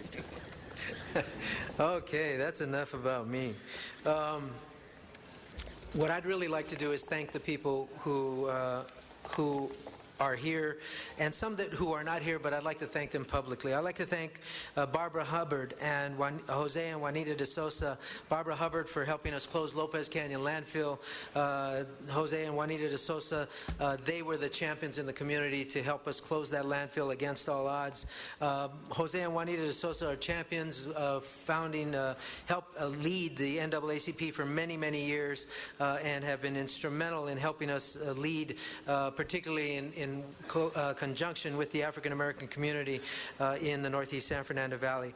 I mentioned Gil Cedillo. Thank you so much for working with us in the Mayor Bradley's office, the Community Clinic Act, the work on immigrants' rights, and to all my Senate colleagues and friends in Sacramento who joined with us in so many different efforts, and I appreciate their part of my history. Corrine Sanchez is the executive director of El Proyecto del Barrio. When they mentioned the earthquake, it was her staff that a doctor volunteered a motor home to place in front of their Pacoima office because their office was destroyed by the earthquake and red tagged, and yet they continued to provide service for several weeks to people literally lined up around the block. I want to thank Corine Sanchez and El Proyecto del Barrio for that, as well as support for the Cedillo Alarcón Primary Care Clinic Act.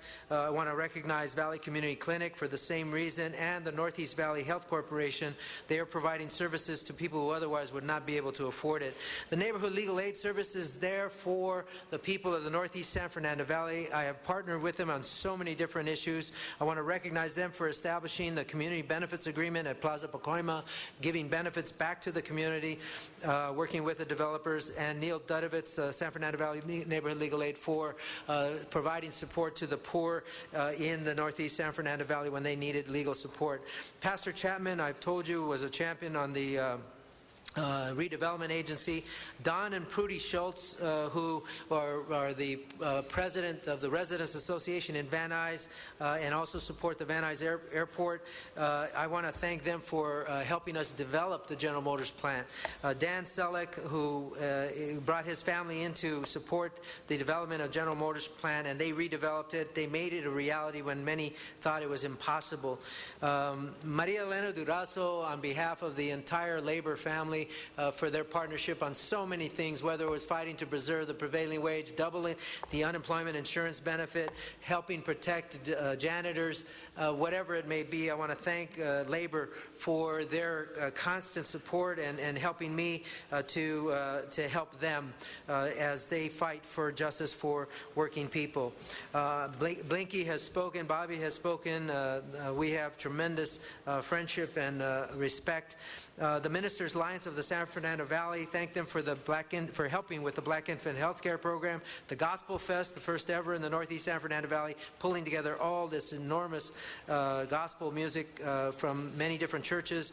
Their African American Leadership Program and so many other programs that they have supported. Seal Borman, just an anchor in the Northeast Valley in so many different ways. She helped with the Lopez Canyon Committee, the 4th of July celebration, and so many other programs. And Phyllis Hines, who couldn't be here. Phyllis Hines was the inspiration for the Lakeview Terrace Library. We created the Lopez Canyon Advisory Committee. We put the first $1 million into a library at Lakeview Terrace, and it is now a beautiful Lakeview library that is going to be next door to the Revive Children's Museum, the Discovery Science Center. We want to thank Joe Adams and his team for partnering with us to recreate that inspiration of Senator Padilla to create a children's museum, and this in the form of the Discovery Science Center. Alfredo Gonzalez, thank you for your support of the young senators. George Lopez and Ann Lopez for helping establish the CARE Foundation, where we provided hundreds of thousands of dollars in community support. Donna Deutschman for the Habitat Humanity Project that has still been established in the Northeast San Fernando Valley in the 7th Council District, providing homes to hundreds of families. Danny Trejo, known as Machete, for his love of animals and promoting the spay and neuter efforts, but also for being a lifelong drug counselor since emerging from the penal institution, and in addition to his acting career.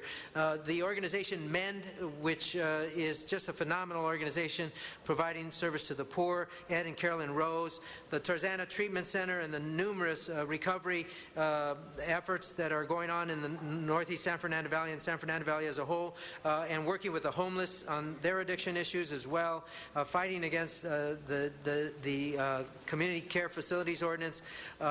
Pueblo y Salud, Ruben Rodriguez, who is fighting to improve the conditions relative to substance abuse and tobacco abuse.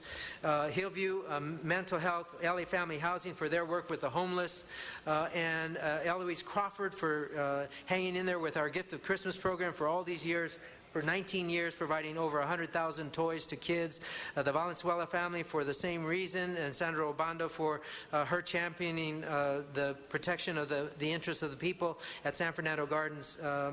community. Jan Urban, the former head of the Homeowners Association, for helping us through the Sayre fire when they were victimized. We have helped come together to rebuild that community. And of course, relative to the Pediatric Trauma Care Center named after my son, Richie, I want to thank Mike Wall for embracing the idea, Kathy Chittister at the County Emergency Services who inspired me to meet with Northridge Hospital, and Zev Yaroslavsky for finding additional funding and believing in the project when all others were saying it couldn't work. They believed in it, and kids' lives are being saved. I want to thank the doctors at Northridge Hospital, Dr. Samnani in particular as their representative. On animal rights issues, Sherry Shankar and Phyllis Doherty have been my conscience and my inspiration for working to create the first spay-and-neuter ordinance, the strongest in the nation, and so many different folks around the responsible banking issue. LA Voice, ACE, Yvonne Maria Jimenez, Sam Chu from 1LA, SEIU 721, California Reinvestment Coalition, Jesse Torres from Pan American Bank, Dennis Santiago from the Institutional Research Analytics Organization. They were the ones that created the Responsible Banking Ordinance. It was my pleasure to help you with that. Dale Gibson and Melanie Cotto and so many others in the equestrian community, especially the Equestrian Advisory Committee, for helping us improve the conditions for people who own horses in the Northeast San Fernando Valley. Lloyd Hitt, and most recently the historian from Sunland Tahunga, who has helped us. It was his idea about the detention center at Tuna Canyon. I want to thank him for his passion in supporting the people of the Sunland Tahunga area, but also for protecting the interests of history in that designation just yesterday. And finally, Joe Adams, again from the Discovery Science Center, for believing in Pacoima, believing in the Lake Viterras area, believing that the people of the Northeast San Fernando Valley should be blessed with this jewel that is going to be called the Discovery Science Center Los Angeles and adjacent to Hansen Dam. I want to thank all my colleagues for your work in cooperation with these efforts as well. Sometimes we've had our issues on different things, but that's part of democracy. Thank you so much. It's been my pleasure to work with you. I think this is the best city council in the nation, and 7 of us will be leaving. And I know that I only hope that the next cadre of council members will remember our phone numbers so that we can help them through some of their challenges. I want to bring my staff up at this time. If I could have my staff come forward. None of this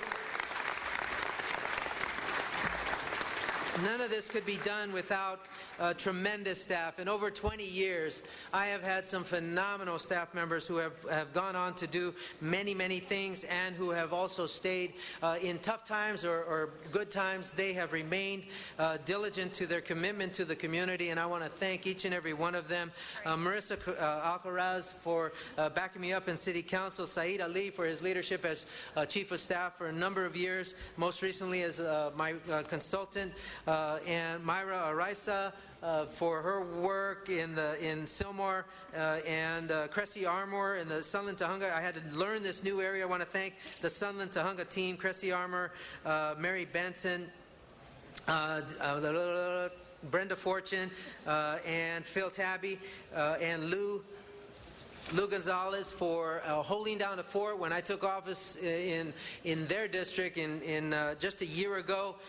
They did an amazing job of bridging with the community very quickly so that we could accomplish some things that we really didn't expect to be able to accomplish. Sarah Brennan, who is the brainchild of the Banking Responsibility Ordinance and really a conscience to all of us who care about financial inappropriate behavior and people taking advantage of people. She is working up north, but a tremendous addition to the team. John De La Rosa, my cousin and former director of Lopez Canyon Landfill, for having to get a new job after I closed the landfill, but he became the city's recycling coordinator. He was the city's first recycling coordinator and has since been, since I came back to City Council, been my advisor on public works issues. Becca Doughton, now Chief of Staff, one of the hardest working people in City Hall, and absolutely dedicated to providing good service to the people of Los Angeles. Maggie Estrada, who is absolutely loyal to a fault and dedicated to the people of Pacoima. Manny Figueras, who has more letters of commendation from the community than anybody ever in the history of service. Has removed more abandoned vehicles, fixed more trees and lights than anybody in the history of Los Angeles. Melissa Garcia, who's held down the fort in Pacoima as my receptionist and learned how to provide service to the government. Gerald Gubatan, a planner who had worked for Ed Reyes, most notably, and others, but comes out of the redevelopment agency, just a phenomenal planner, and I hope he works for the planning department. Nancy Hodges, who is my most... Nancy Hodges has been with me for 25 years, starting with me when I worked for Mayor Bradley in the Valley office. I tell my wife all the time, she's been with me longer than any woman in my life, and and she owns me. So I want to thank Nancy for being my friend and literally part of my family.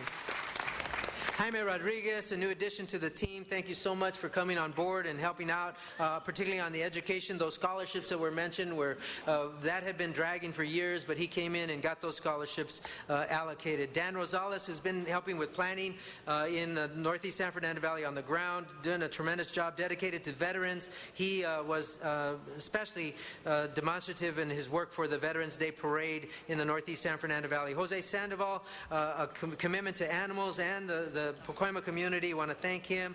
Lydia Soto for holding down the fort in City Hall. I think I needed one more. Oh, never mind. Phil Tabby, again, Sunland Tahunga. Bob Wynn, who has been my advocate in the African American community, has just been an absolute link to everything going on in the Northeast San Fernando Valley. I missed a couple. I did. Okay. Candy Barrera, who will be working for Councilman... Which one? Current Price, excuse me. I thought they said Wise. I said, well, they can't be. But Candy will be working for Current Price, and Christy Barrera, who was in my Young Senators program and is now a full-time staff member in the Sylmar office. Very proud of her graduating with her master's degree out of UCLA. I also did not mention, I believe, Jose Rodriguez, a phenomenal person that I brought on board out of Tarzana Treatment Center, became a champion for the homeless, champion for the people who lost their homes in the earthquake. Just a phenomenal talent. I'm looking to see great things out of him and each and every one of these people. I have to say thank you to my family. Being an elected official, as you know, takes so much away from your family. The hours that you spend going to community meetings at night, on Sundays and Saturdays, I couldn't have done that without a supportive family. I have to thank my wife in particular. She has borne the brunt more than...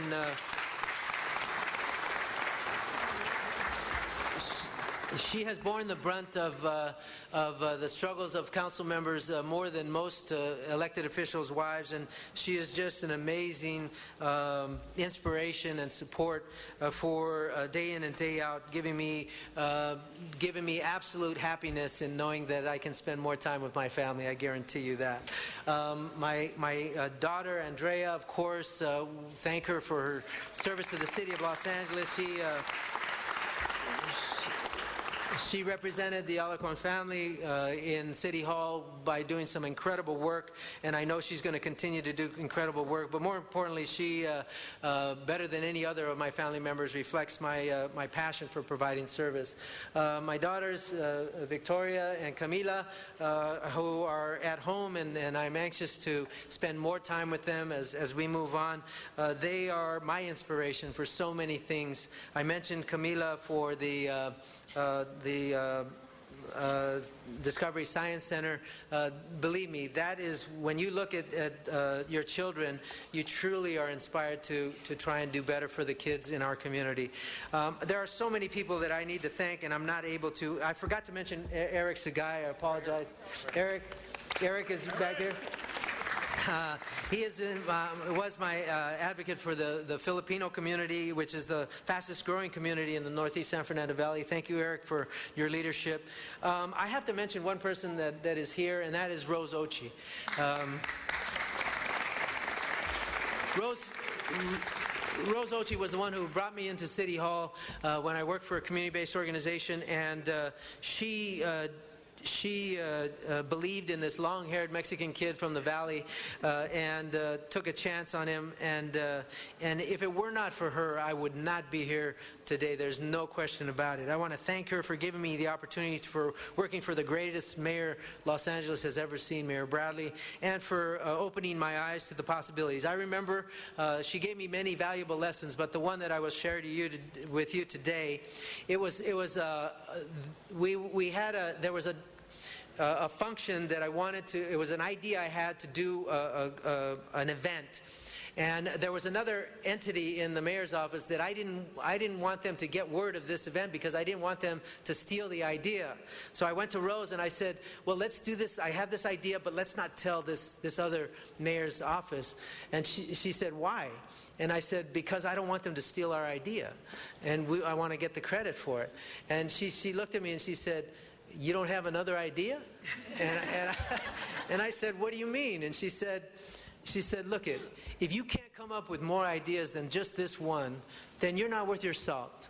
So don't worry if anybody's going to steal your ideas, because if other people steal your ideas, hopefully they'll do better with those ideas.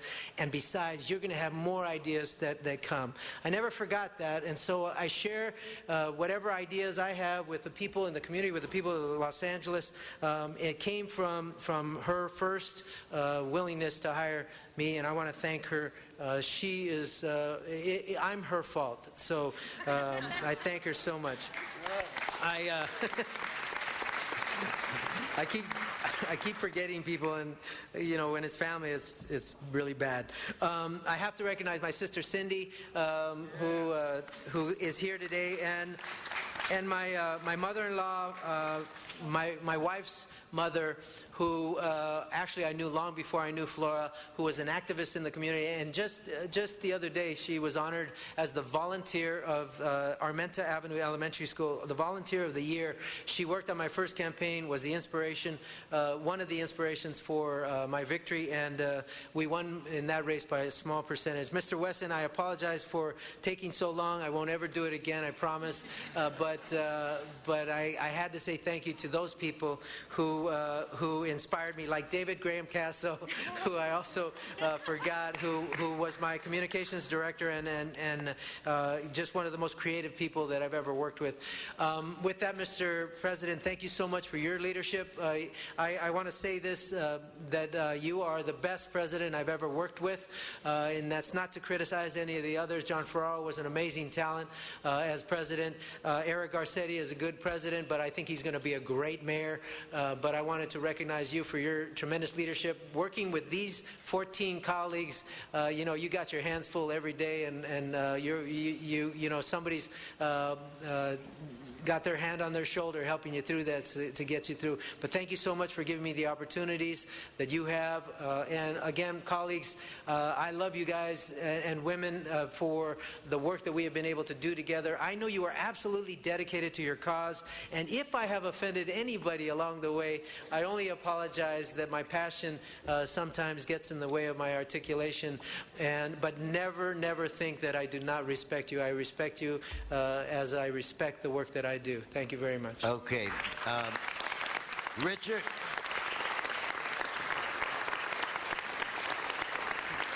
Today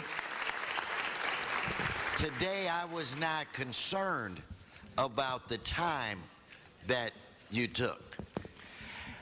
But I'm trying to figure out, how is it that you have more staff than I and I'm president? So I'm going to have one last meeting with you and let you... I'll be available Monday, sir. Educate me on that. It's been a pleasure. Where it relates to me, you've always been a man of your word from the first doggone day that you walked back in this building. You are a vote that I could count on, and I don't care who lobbied you. If you were with me, you were with me till the wheels fell off, and I'm with you till the wheels fall off. I love you. I'm going to miss you tremendously. And I cannot believe you have other colleagues. I'm assuming they want to say something kind about you. You know what, Mr. President, I apologize, but I neglected a very important piece, and that is the people that work around us in City Council. I'm looking up at you, and I'm seeing the City Clerk, City Attorney, and and then the CLA's office, the sergeants who protect us. They are our partners in whatever we do, and they support us. I've always said that being a politician is like being a surfer, and the good politicians are fortunate to get a good wave to ride. But the reason that whatever we have been able to provide, whatever we've been able to ride, it's because we have a tremendous wave of support underneath us, and that is reflected in the city. Whether they're fixing our cars when we crash them, or whether they are interpreting our legislation in a way that makes it sound better than we thought of it, they do a phenomenal job. So I cannot say enough for city staff. I can only say that I wish I were a more effective advocate for those who I was not able to save in terms of protecting their jobs at the City of Los Angeles. This is a great career. It's a great contribution to the city, one of the most important institutions in terms of providing an economic engine to the people of Los Angeles, and they are quite often the brunt of jokes and criticism unfairly, more often than not. Yeah, there's a few that have made mistakes, and there are a few who are lazy on the job, but the vast majority of people are working overtime and doing other people's work to try and get things done. And I can't say enough for having the pleasure to work with you for 20 years.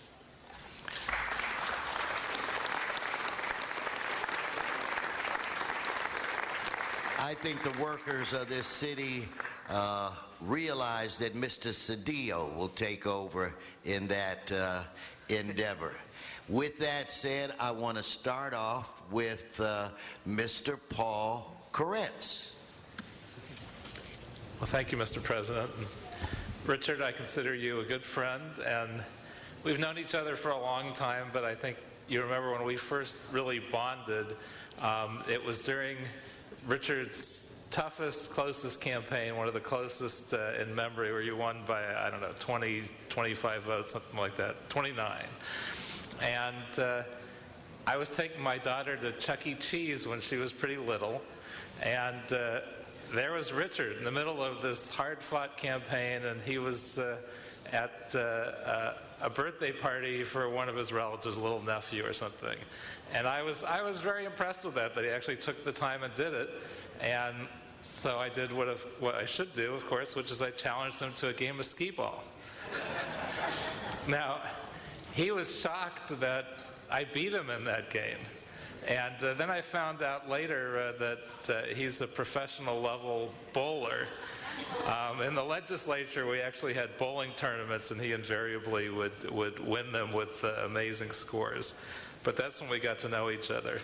I got to serve with you in the legislature for 6 years. We were each the Labor Committee chairs of our respective House, me in the Assembly, Richard in the Senate. And I observed you as an absolutely tenacious fighter for working people and working families. You did all kinds of labor legislation on a variety of causes. I think the legislation to keep janitorial contractors from cheating their janitors out of their wages was probably my favorite of those. You fought hunger, you fought poverty, you fought foreclosures. I mean, you're really a voice for the voiceless. And that includes animals. I guess they do have a voice, we just don't understand what they're saying. We've partnered on some environmental issues, and you fought all kinds of environmental causes, and it's certainly true that the poor are often affected more than others, and so your battles for environmental justice, I think, are very significant. I remember in committee, though, I only mention this because someone was here from one of the equine organizations, that we had an issue on that subject, and I made a joke about why are you still horsing around with this issue?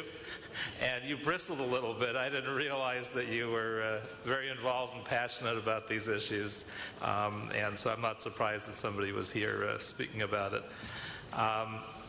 You can be delightful. You can be difficult. But either way, the one thing you never do is let any of us off the hook until we've done the right thing.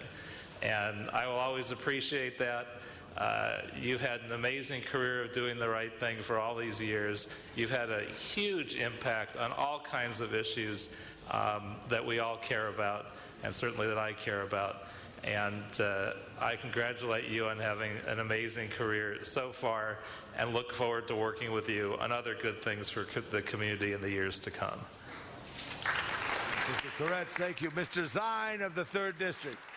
All right, thank you. Richard, they forgot to mention you ran for mayor, all those other accomplishments. You and I go back to the days in the San Fernando... It's not quite an accomplishment. It was an accomplishment. The days when I was with LAPD and you were the representative in the Valley, Mothers Against Drunk Driving, your commitment to that organization, the change you made with that, your time with the Personnel Department writing exams for the City of Los Angeles. But you've always been fighting for the little guy. You've always been out there making sure the little guy is represented. The unspoken individual who has someone fighting for him, that's Richard Alarcon. I'll never forget, my entire time here, 12 years, I've never heard a council president tell a member that they're out of order. But you're the only one. And when they told you you're out of order, you sat back, Mr. President, you're out of order. I will never forget that. That was an incredible day. Al Pacino. Your staff, a great staff, and we've worked with them over the years. Blinky and the gang program, how that's been very effective. The Mend, Nancy, respect for the Valley. You've always shown respect for the Northeast Valley and how the Northeast Valley needs to get their fair share. The Young Senators program, the Clean Team. I remember one day that you wanted to get money for the Clean and Green. I think you put $200,000. I put $200,000. Gave them summer jobs last summer to help keep the communities that we represent clean. The Metro train crash. You were there at the Metro train crash, and I'll never forget that. Where you were there helping the people. The Reverend Chapman, who I've known, who we've had breakfast, broken bread together. Thank you for being here. But the whole focus of it is these 12 years, as you've been here in Sacramento, you've given your heart and soul to the city. And with your family and the young ones that you have in the family, it's just a blessing to have accomplished that. And when you look back, you've made great stride. You've made great accomplishments. You have fought over and over and over to make sure it's right for the people. So I just want to commend you and compliment you, and it's been a pleasure working alongside of you from the early days in the Valley when you drive around that car and you'd go to 5 different events, and I'd be at 5 different events, and we'd be hopscotching around to make sure things were done right. Always, always there representing the office of the mayor at that time and the people of the Northeast Valley. A lot of commitment, a lot of dedication, a lot of love for the people. God bless you and the family in the future. The Sportsman's Lodge, a great wedding. I attended your wedding. That was a great wedding at the Sportsman's Lodge, a great, great wedding, and all of the activities that you have done. And your lovely daughter who is here with you, a commissioner who served her people of the city of Los Angeles, also working. We worked on programs together. So the Alarcon family has been active, involved, and to see Rose here, Rose, thank you for your commitment. But to all the staff that's here, you folks, and you've been around before Moses, so yeah, before Moses. All those years that, not Rose, she's been around after Moses. But to all the people that are here. And I know this is a long, long situation where we're sending a farewell to the council members, but it's a lifetime of memories that we have, and we're going to share, we're going to cherish for years to come. So again, God bless you and many, many happy returns in the future. Thank you. Thank you, Mr. Zine. Ms. Perry, I'm going to call on next, but I'm going to call on Mr. Reyes right now because Ms. Perry is away from the microphone. Mr. Reyes. Thank you, Council President. Richard, we go back many years, early 90s when you were a councilman at the time, and still recall, folks, when you were working with the Cities Employees Association, I think La Seca. This is like back in the mid-80s, perhaps. And back then I was an intern with the CLA. So I was checking out the Latino groups, the advocate groups, and to see how time influences our life and the evolution of how we can advocate.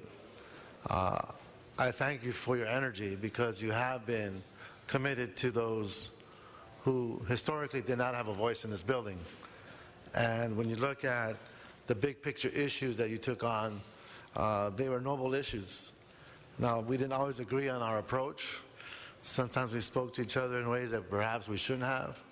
But I think it was always because we were passionate about what we believe in. And so I respect that source of energy and passion, because you're doing it for what you believe is right. And I think most of us in this horseshoe feel the same when we represent our districts.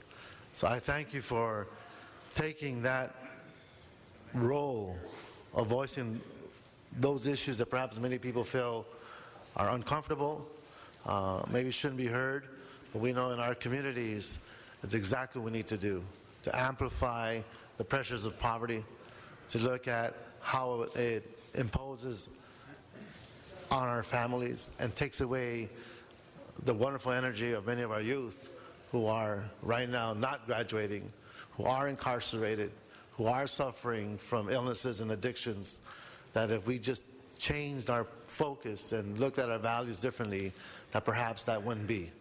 And that is a role you took on, and I thank you for that. I want to thank the staff. I know what it feels like to be together 20 years, 12 years, 10 years, and to understand that it ends. And it is a transition, but every constituent you touched, every child, every family, every individual, every business that you influenced made a big difference in their lives. And it's because of you, the unsung heroes, the people that supported Richard throughout this journey. And to the staff, I say congratulations to you, making sure that you never forgot where you came from, because it shows in how you were able to change your district and influence for the positive. So I congratulate you as well. Thank you so much, and have a great future. Mr. Rosendahl. Well, thank you, Richard. I can look over there and have been looking over there for 8 years and wondering what you're going to say next. A lot of the time, I was 100% in agreement with you. Your passion on the issues that matter to me. The times when we had problems, we laughed about it, we talked about it, we showed respect for each other, and we did whatever we thought was right from our perspective. And I admire that too, because you're a tough guy, a strong guy, and you're a caring guy. I wrote a few notes. Social justice, living wage. Boy, do I know about a living wage now with the caregiving team, with the cancer I have. If you don't give people $20, $25 an hour, you can't live. So all this BS about what a living wage is, it's got to be a living wage. And you've been fighting for that living wage with a passion. That is fantastic, and I admire you for that, and I thank you for that. Homelessness, oh my God. How could we have such a homeless problem in this great city?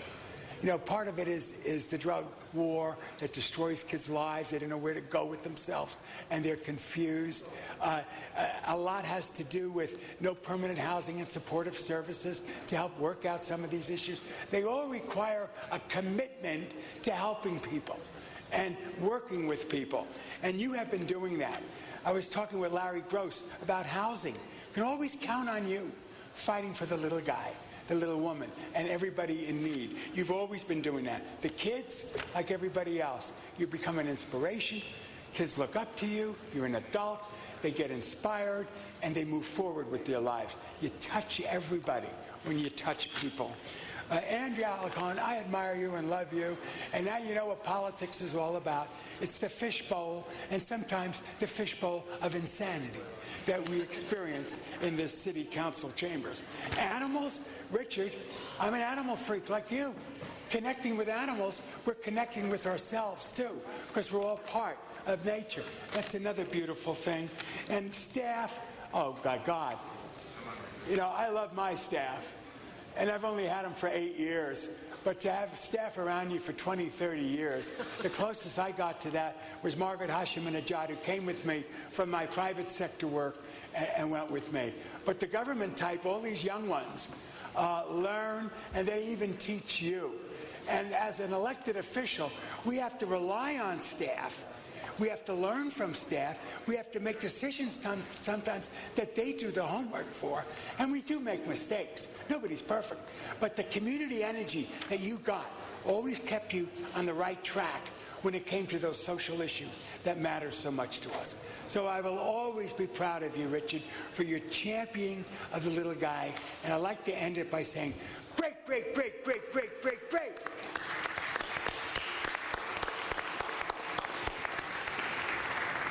Mr. Krikorian.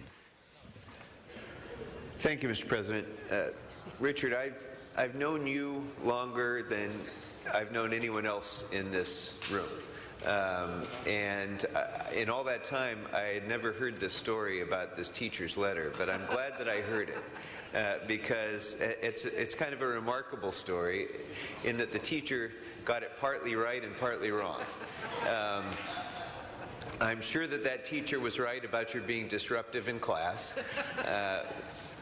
She was clearly wrong about your never being a success, because when I met you in 1990, 91, whenever that was, when I was representing Assemblyman Tom Bain and you were sort of leading Mayor Bradley's efforts in the San Fernando Valley and being his voice in the valley, the first moment I met you, I knew this is a guy on his way up. This is a guy who is going to accomplish incredible things. And you've made a career of accomplishing incredible things, partly because you're disruptive in class and because you're willing to take on things that other people aren't willing to take on, and you don't take no for an answer. And if people disagree with you and you think you're right, too bad. You're going to keep moving forward. And it's because of that kind of dedication and your commitment to the people, particularly those who need a voice of empowerment, that you've been able to create such a legacy of achievement. I mean, Ritchie's Fund and the pediatric care facility at Northridge Hospital, for most people, that would be a career in itself. To be able to accomplish that and leave that legacy for so many children who are going to be benefiting from that for the rest of our lifetimes, that's an amazing achievement. The GM plant, what a great metaphor, I think, for so much about your career. Here you took a place that symbolized the change in Southern California's economy. The loss of the GM plant that employed tens of thousands of people in good middle-class union jobs, and when that plant closed, those jobs were lost and it became a blight on the entire area, and you were able to take that and transform it into a vibrant economic engine for the area, someplace that serves the community and creates jobs. And that's really been what your career has always been about, in that you're 20 years in elected office and even before that. And there's so many other things that you've been able to achieve. You've been able to achieve those things, I think, because you are a fighter and because you are an organizer. And you mentioned a lot of names today that you wanted to thank. And I think that was perfectly emblematic of what your career has been about. Because you could have stood here and mentioned the 270,000 names of the people that you represent, because that is what you're about. And I think that's why you have always had the strength to be able to fight even when you've been knocked down, even when you've taken a punch. And we all know that, many points in your life you've had things that you've had to face that most of us would never want to have to experience. And you've used those to gain strength and to go on and fight harder. And that's something I will always admire about you, and something that I've tried to learn from you as well. And so I know that you're going to continue to serve your community. It won't be an elected office, but that almost doesn't make a difference, because whether you were elected, whether you're appointed, whether you're going to be working in the private sector, whether you're going to be doing anything else, you're always going to be a community organizer in your heart, and that's going to be, as it always has been, the key to your success. And so I want to congratulate you on an incredible career and wish you all the best in your next career as well. You're right, Mr. Krikorian. Had Richard just named the people that had not helped him, we'd have been finished. I think that's a real short list. Mr. Labange to close. Well, thank you very much, Richard. I remember when I first met you, I think I was in 317. You were in the mezzanine with Rose. Good-looking guy from the Valley. You're still good-looking. You are. I think it was Vach made the comment to you. Most of us come in here and get bald and gray, but you still look so good and youthful, which is so key. You're not afraid of anything, Richard, which is so important. I remember when you closed Lopez Canyon and when Mayor Reardon was working, and you were a vote for the public safety plan, and you knew if you got that dump closed, you could vote for the plan because that was the best interest of your community. And as things go on, it all works out. You always did it. Not just the GM plant, but the new police station, the new fire station, all this stuff that you orchestrated, which is so key. You're a great proud Poly High graduate. Tom Bradley was a Poly High graduate. It was on Washington Boulevard when Mr. Bradley went there.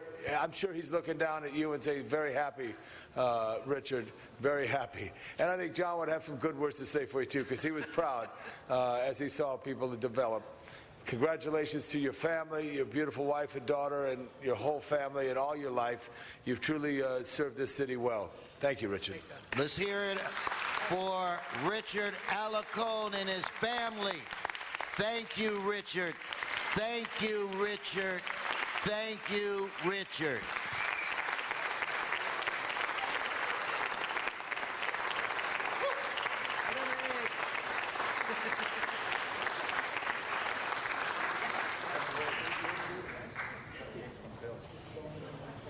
And see, I can tell Mr. Rosendahl is moving to a new chapter in his life. He's giving everybody else my eggs. I want you to know that that has not gone unnoticed. Okay, quickly, let's get this show on the road. I want to start off by referring, I believe it's item 37, back to the committee Education and Neighborhoods. I want to quickly take up item 27, no, item 9. The card has been removed on item 9. So if we could vote on it, members, let us open the roll, close the roll, tabulate the vote. 10 ayes. Okay. And Mr. President, that ordinance will go over 1 week for a second consideration. I understand. And if we could move to item 27, Mr. Koretz. If Mr. Koretz, if we could quickly take up item 27. You beat him. Yeah, Finally,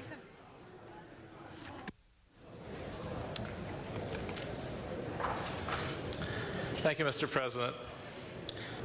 The Green Retrofit Program is a model program for what a sustainable city should look like. And the 3 pillars of sustainability are people, planet, and profits. And nobody wins unless everybody wins. And this innovative program will train and put to work people from our low-income communities, green retrofitting the highly used city-owned buildings in their own neighborhoods. It'll reduce energy and water use, and therefore the city's carbon footprint, and it'll reduce costs to the city. And the savings will be reinvested to expand the program. The people win, the planet wins, the city budget wins, and what could be better? So I want to thank the amazing leadership of President Wesson, of Mayor Villaraigosa, and Romel Pascual and his office, Mayor-elect Garcetti, Program Director Teresa Sanchez, Larry Frank, the Green Retrofit Advisory Council, and Scope for years of hard work getting this together. And could everyone here who's here today supporting this project please stand up? Yeah. Yeah, those are my people, Mr. Koretz. Hard-working, dedicated. They came to me with this idea, and they've made it work. I am so proud of you. Let's continue to work together in the future. Thank you so very much. Let's give Elsa a round of applause. Where is she at? Yeah. And another one for Teresa. Teresa has been the champion of this. All right, let's prepare to vote on this. Let's open the roll, close the roll, tabulate the vote. 10 ayes. Mr. Parks, we want to do 59? Yes, if we do 59, we have Chief Gannon here, and we'd like to get him back to work. Okay. So you're requesting that we refer this back to committee, or? I'd like to set the tone and ask him some questions, and then go from there. Fine. I think the chief was enjoying spending quality time with us. Chief, if you could go up to the center table.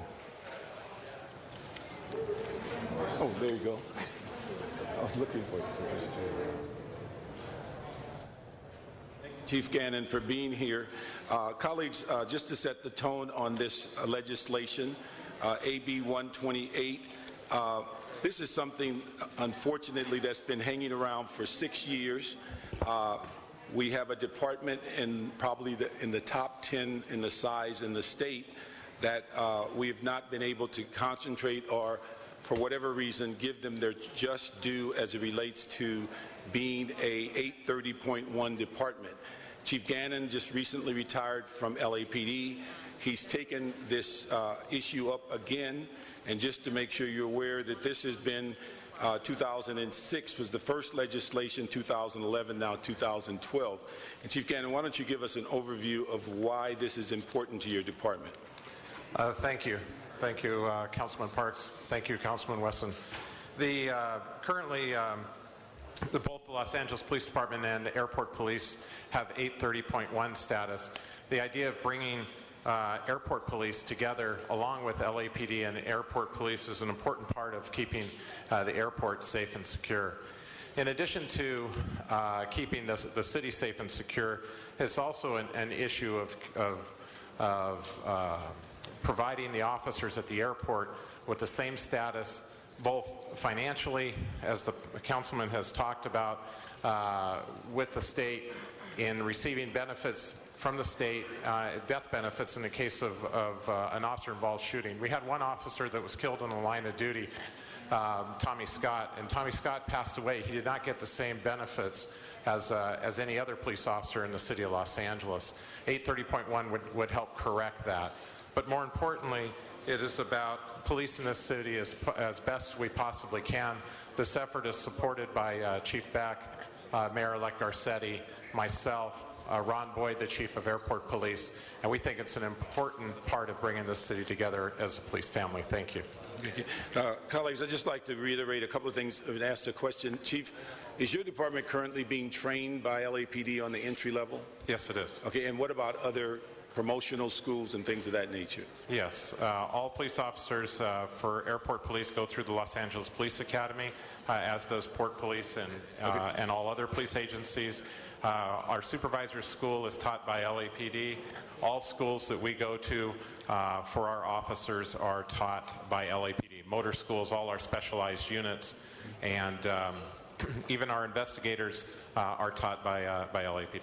And just yesterday at the council, it was approved that now BSS and the LAPD is providing you behavioral science services? That's correct. Behavioral Science Services is a great service for Los Angeles police officers, and I think it's very important that airport police officers have that same counseling services. Okay.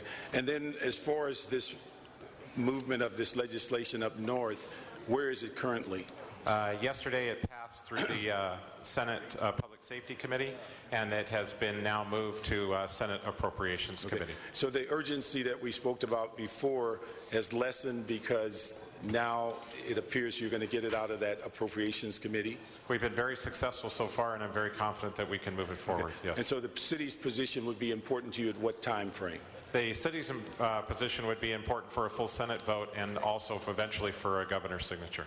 Okay. And that would be at what time frame? September, and then towards the end of the year. Okay. Colleagues, on this issue, I think there's many people that are holding out for one day merging the LAX Police and the LAPD, and I think we just need to go back to 1999 and 2005, and each time it was voted that this department should stay independent and work specifically for the commission of the LAX. We also, I think, in looking at this 830.1, only 3 times in the last 25 years has the State Post Commission given this type of expanded authority, one of which was the LAX Police, and they've been waiting since 2006 for the City of LA to fully support that. The issue that Chief Gannon spoke about with the Officer Scott's family, it's important that we not have another incident where an officer is killed in the line of duty in the City of LA and they're treated as a second-class citizen because they're not eligible for the state highest level of family benefits. And so this is something that we hope that this council will take as an urgency so that we not have to go to another funeral and tell them that this department was treated differently than others. I'd hope that one day that we join this list of support that's listed on the Senate Bill Committee, from airport police all the way to the Democratic Club in Westchester, the neighborhood councils, to the current mayor, the future mayor, and a variety of other associations. There's only 2 formal oppositions to this bill, and one of them is the LA Police Protective League, and the other is the Riverside Sheriff Association, of which neither one of them are in management or policy decisions that should be making a decision about this move. And so I would want to ask that, because of the urgency has moved past, that we send this back to committee and ask if there's any way possible that we can get this back to council in early August so Chief Gannon can continue that process. Okay, we will have a hearing on it, and if we decide to go with this, it'll be done in a time frame that should meet your deadlines, Chief. Thank you very much. Okay, so without objection, this is referred back to my committee rules. Mr. Labange, do we want to take up 16? Mr. CAO? 16 and 17, I think it is.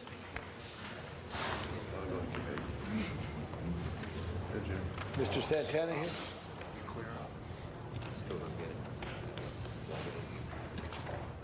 And Mr. President, for clarification, for items 16 and 17, committee reports have been circulated and are now before council for its consideration.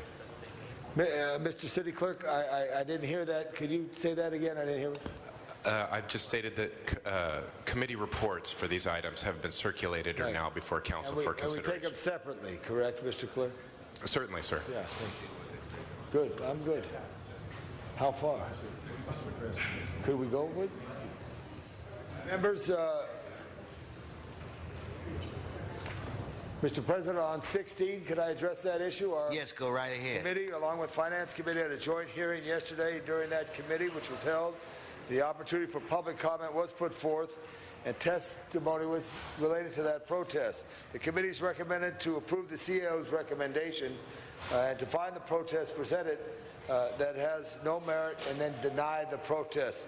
Members, we looked at it, we reviewed it, we heard from the city attorneys, there were 2 there as well, and asked that on number 16 be denied.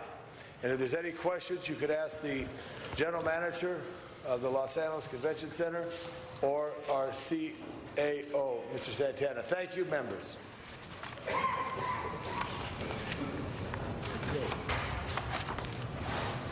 Go right ahead. Good morning, Miguel Santana, CAO. As Councilmember Labange indicated, there are 2 items before you. The first item speaks to a protest letter that was submitted by SMG. It was a recommendation of my office as well as of the 2 committees that considered this matter yesterday to reject the protest. The second matter, it pertains to the selection of AAG. After an extensive 2-year process, 2 RFPs, and the evaluation of an independent panel of the various proposals, my office is recommending that we grant Excuse me, Mr. Santana. This is only item 16. I think 16. Thank you for that. So on item number 16, again, is on the rejection of the SMG proposal. We walked through every one of the various issues raised in the protest letter, and it's our opinion that your council had the authority to cancel the original RFP and proceed with the new one as was done, that the AAG met the qualifications as demonstrated in the RFP, that the city attorney has opined that there is no conflict of interest which makes AAG ineligible for this contract, and that the scoring system was done in a way that reflected your priorities, including looking at the best value, the best proposal, as well as the overall qualifications and the approach. And finally, there was concern raised by SMG that the panel that was selected was not properly qualified to make a recommendation. We selected individuals that have experience in managing large entertainment, hospitality venues, an advocate for economic development and job creation in the city, a labor representative, and a general manager for the city of Los Angeles who understands the city. Those qualifications were certainly available and provided and help inform the final decision. They were guided and provided support by a panel of outside consultants who have experience running convention centers. So we believe that their qualifications certainly allow them to make the best decision. So with that, we recommend that you move forward with the committee's action. Okay, Labange. Okay, so if there's no speakers on the queue, Mr. President, we strong support the CAO's recommendation. Let us prepare to vote. Madam Clerk, open the roll, close the roll, tabulate the vote. 10 ayes. Now, if we could move to item 17, Mr. Labange. Well, thank you very much. As same day, yesterday, we did have a joint committee with the Trade and Tourism Committee of the City Council as well as the Finance Committee to review these items. It was recommended to approve the award to AEG.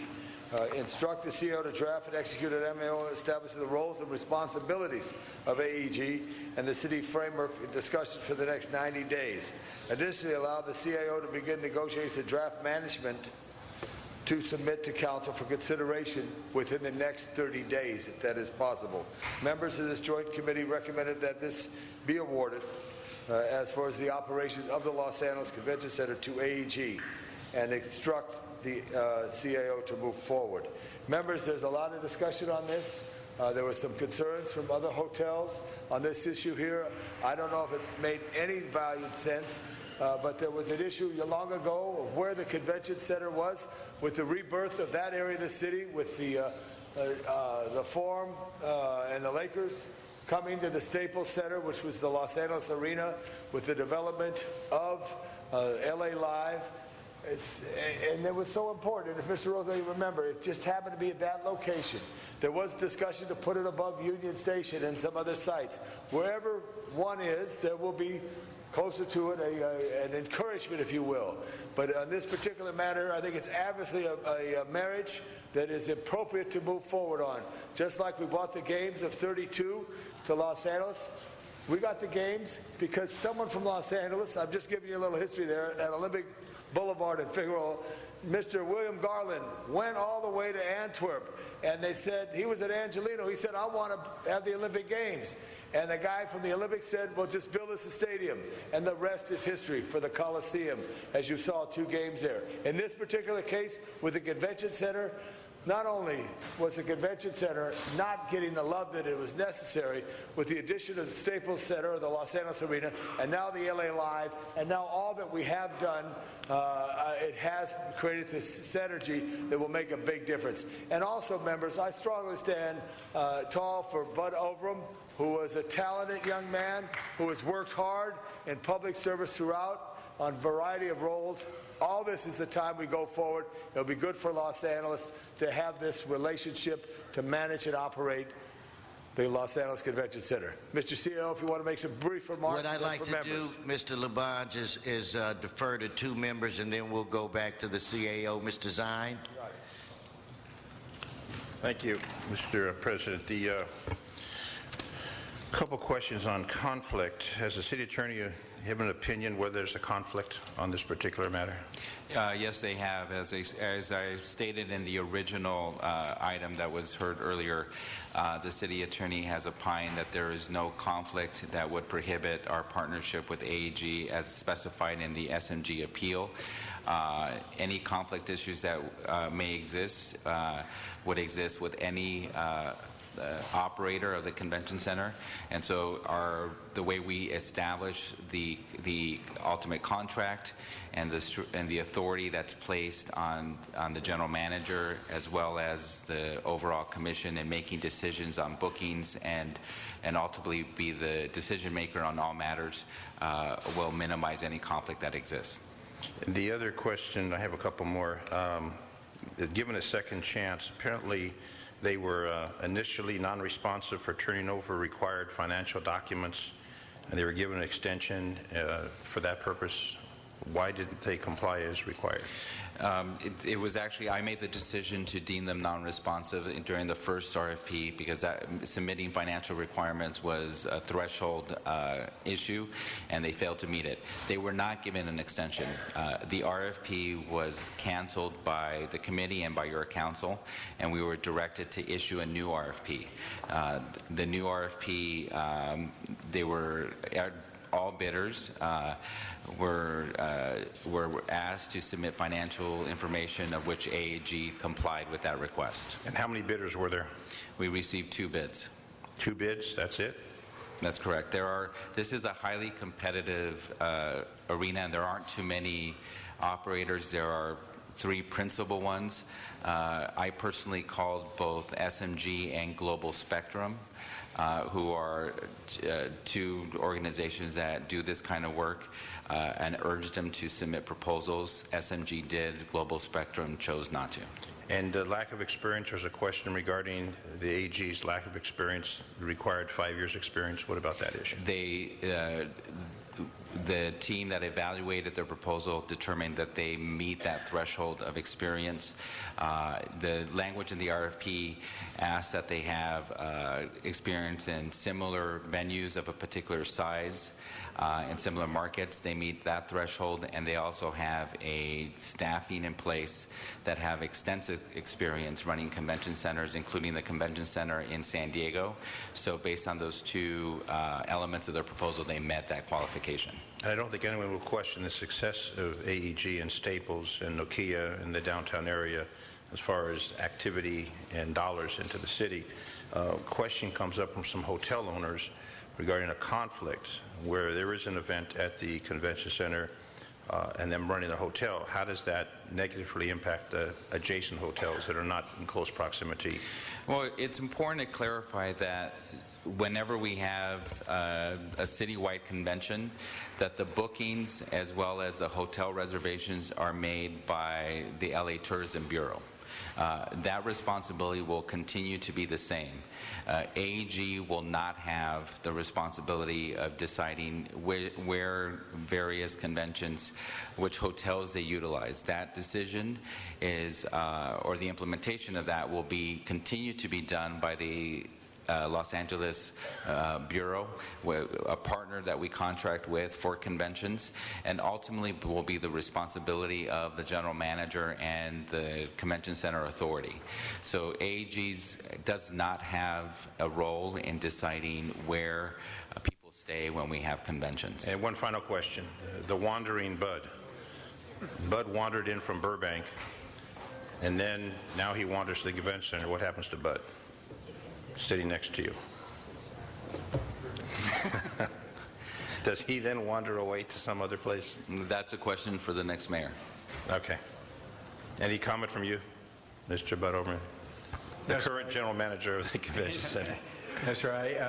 totally support the recommendations of the committee and the recommendations of the CAO with regard to the protest and with regard to the award of the contract.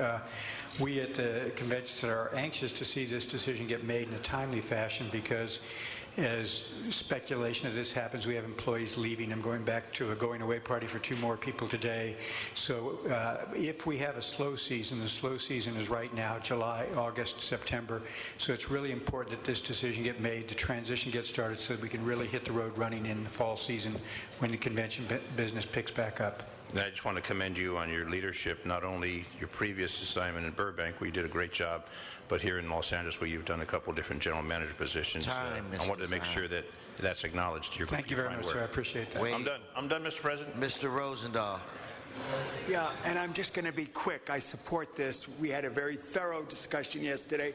My big issue, of course, is a contract with the team. We worked that out to 2014 when the decision will finally be made. This will be the last vote I will be making on this issue, and I do it with enthusiasm. Thanks for the leadership, discussing it all, allowing me to ask all those rough questions that were somewhat confusing at first, but we made sense of it. So onward and upward. Thank you very much. Labange, can we just close and vote on this? Yes, close. Thank you very much. Appreciate everyone's involvement in this from the CEO's office, the thorough work on this. Ask for an aye vote. Thank you. Let's prepare to vote. Let's open the roll. Close the roll. Tabulate the vote. 10 ayes. Forthwith. Good, just to say that.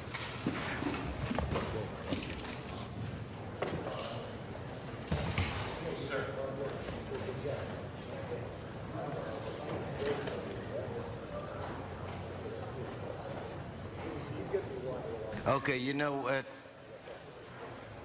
I think we'll go into the special agenda.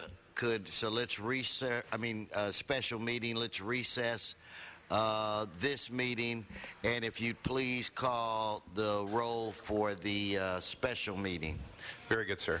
Alarcon, Buscaino, Galindo, Garcetti, Weezer, Cresco, Correa, Labange, Parks, Perry, Reyes, Rosendahl, Zion, Weston, 10 members present, and a quorum, Mr. President. Okay. Mr. President, items 70 through 72 are items for which public hearings have not been held. 10 votes are required for consideration. Okay, without objection, those items are now before us. I'll start with item 70, and I would like to call John Walsh and Arnold Sachs.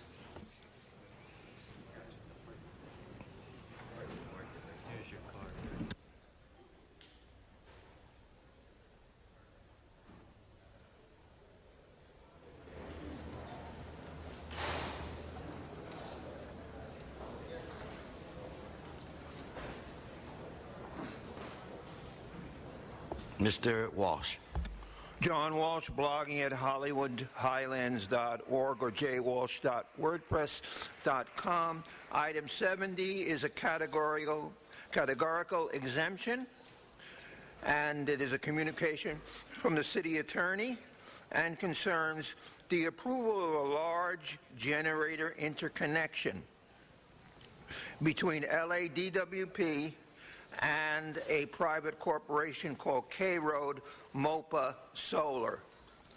We believe that there should be an investigation of the connections between DWP and this private organization concerning solar energy, which is becoming quite a scam in the United States.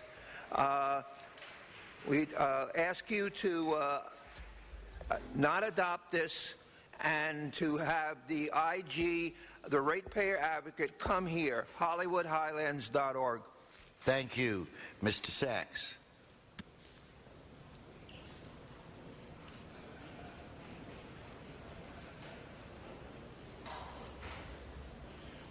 Yes, thank you. Good morning, Arnold. Good afternoon, Arnold Sachs. Along the lines of the ratepayer advocate, this is not something he would look at to improve, and my concerns there would be the last two issues he's looked at. You have both the council has overridden his recommendations, but this would have been approved by the DWP. And this is just like a cursory item before the council because you really have no powers to overturn DWP decisions.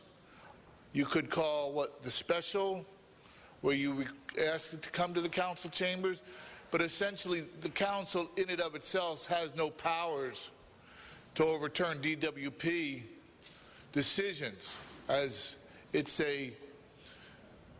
not a city agency per se as some of the other ones that we talk about.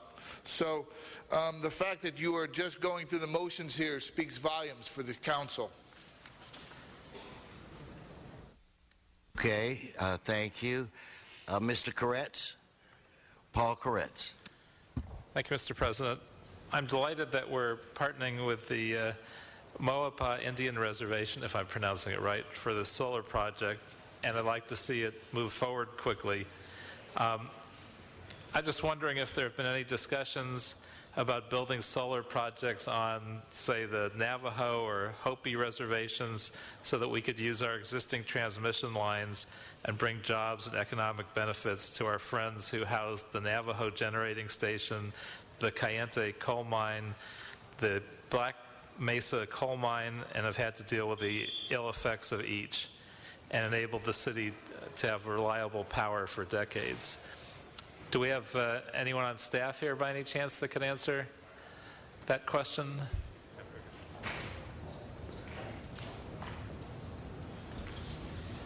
Good afternoon. My name is Jan Lukianik. I'm the Power Contracts Manager at LADWP.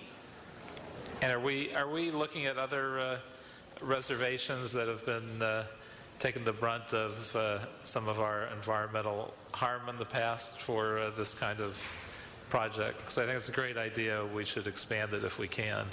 I believe our generation development group is looking at all options, including those locations that you mentioned.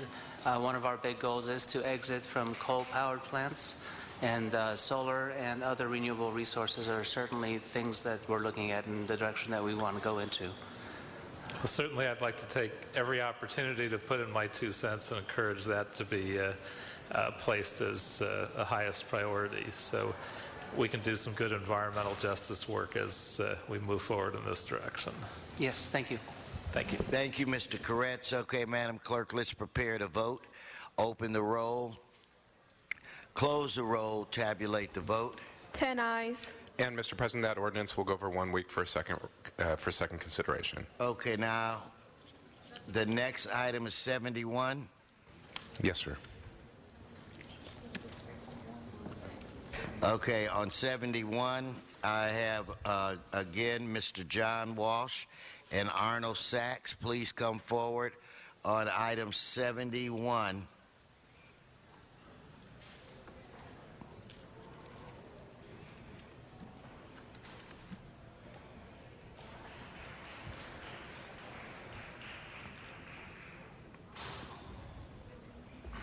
John Walsh, blogging at HollywoodHighlands.org. Go there and be surprised. This is quite interesting. What this is here, 71, is the city of Anaheim buying from DWP 91 megawatts of power, long-term, firm, point-to-point transmission service. Nowhere here does it say how much they will pay. I would like to know how much the city of Anaheim is paying for our 91 million watts. And I understand that we are giving them a huge discount. So I just want every other city in California to know, you want cheap power? Come to us. Buy it from us, and all we'll do to get back that money is, of course, raise the ratepayers' bills. Again, it says here, 91 megawatts acting by and through the LADWP. It's a transmission service agreement. So I know it's going to be voted in and you have total control. The DWP is a creature of the city. Just like Dr. Victor Frankenstein controlled the monster, you control DWP. HollywoodHighlands.org for the truth all the time. Okay, let's prepare to vote on this item. Oh, I'm sorry, Mr. Sachs. And then, Mr. Walsh, if you could stay close, and Mr. Sachs, because I'm going to 72 next. Yes, Mr. Sachs. Yes, Mr. President, let me make this. I will talk on both of them, as they're both the same reports, 130665. And that's what was interesting to me, is that if Mr. Walsh had actually read this, and for the truth, he would have found out they're actually the same item, same council reports. And in the bottom report, it says you're going to get $16,965,000 to the Power Revenue Fund. But that's not the fund that's available for the city to get its transfer from. That's what's important. But between that and the fact that it is the same report, why separate them? The last time you've done this a few times, but I'm really efficient remembering about the redistricting, how that was done. But this is the same Los Angeles Department of Water and Power. And again, the second part of the report says it's a replacement transmission service agreement. But if it's the same report, and the first part of the item, 71, says it's just a transmission service agreement. And then you go on to say it's a replacement transmission service agreement. And again, as I state, the 130665 is the same report number in item 71 as in item 72.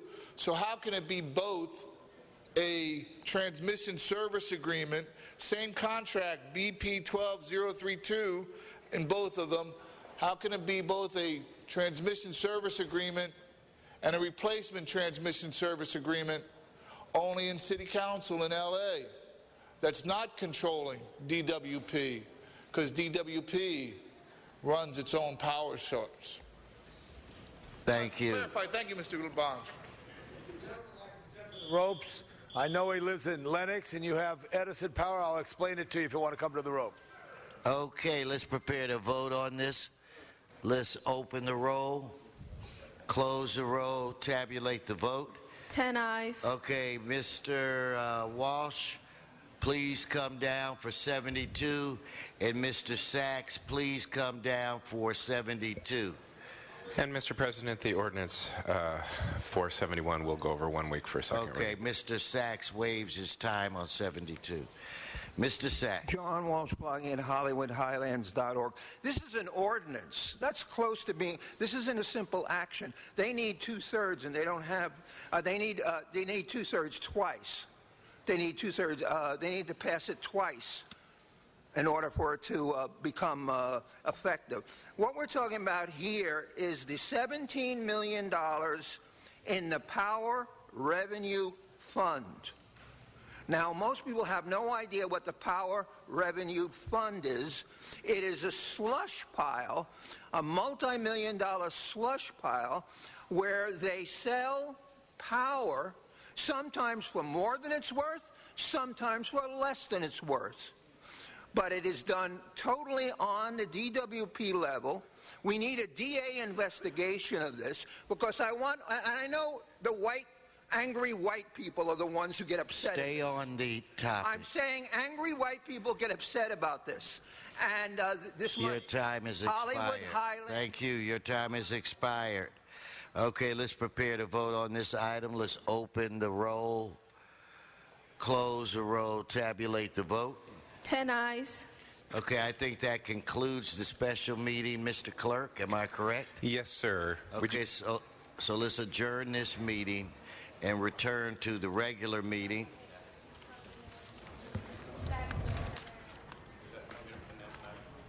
Yes. Mr. President, that brings us to item... Oh, wait, I think we were going to take up item 19. I was just informed. Okay. Item 19 has amending motion 19A. That's motion Zine Englander. That has been circulated for council's consideration. I do believe The recommendations therein would require council to reopen a public hearing for this matter. Okay, well, I have a card from Arnold Sachs.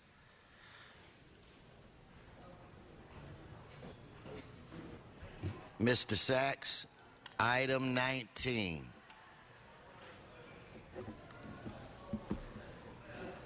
Pass per Mr. Sachs. Let's prepare to vote on this item. Let's open the roll. Close the roll. Tabulate the vote. 10 ayes. And that's as amended by 19A, sir.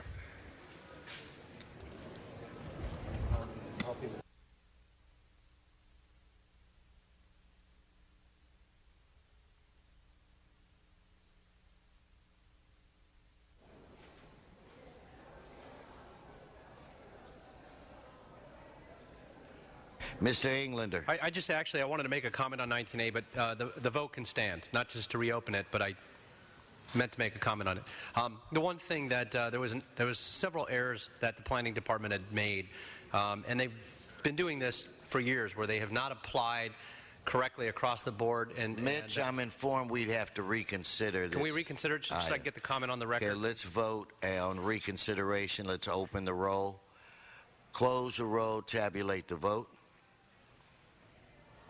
10 ayes. Okay, the thank you. item is now before us. So the planning department has been very inconsistent in applying when they apply Quimby to what projects, at what point in the project. There's a lot of inconsistencies in the administrative code of when that happens. That's been all brought to our attention.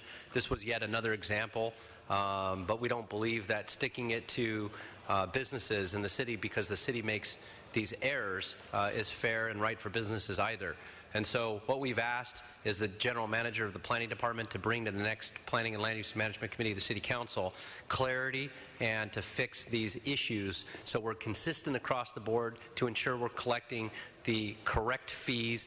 This project will, in fact, pay the duct fees if they're apartments and will pay the Quimby if they're converted to condos. But that's not really what the code says. And so, again, it has not been applied consistently. That stops now. We've got assurances that this won't happen again. These errors have been happening too long, and so this issue will come from not project-specific, but issue-specific to fix this problem at the next Plum meeting. But this action, I believe, is the correct action for this project. Thank you. Thank you. Okay, let's prepare to vote. Mr. Zine. And thank you, Mr. Englander, for bringing that issue up. The developer on this matter brought that to our attention, and this inconsistency seems to be a problem where one developer charged this, one developer charged that. I know Mr. Reyes, who's been the Plum chair for the last 12 years, is leaving, and there'll be a new Plum chair that will be assigned, and maybe Mr. Englander will continue on that committee. But to the folks that are doing these developments, we need to have some consistency, and that's what the issue was with this, why we've had to do these amendments. If it's an apartment, there's one fee. If it's a condo, it's another fee. And the problem is they've been switching back and forth like a ping pong. So what we did finally is to address it properly, but there has definitely been a conflict over the years, and Mr. Gaines has brought that to our attention, and hopefully this will be the new standard that is applied uniformly and equally and fairly to those projects that are developed here in the city of Los Angeles. Thank you. Thank you. Okay, let's prepare to again vote on this item. Let's open the roll, close the roll, tabulate the vote. 10 ayes. Thank you. We will go to item 10, called special by Mr. Walsh. Item 10, held by John Walsh and Jonas Banani.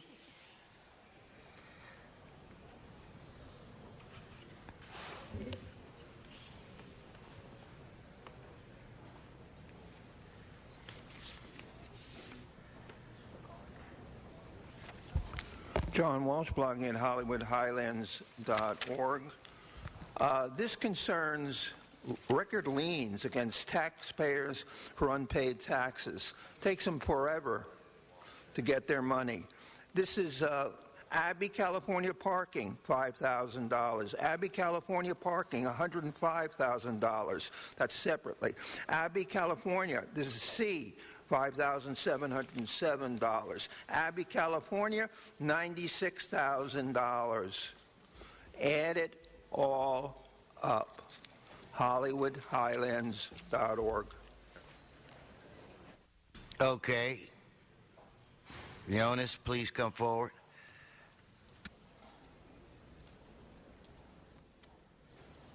Go on, sir. Good afternoon.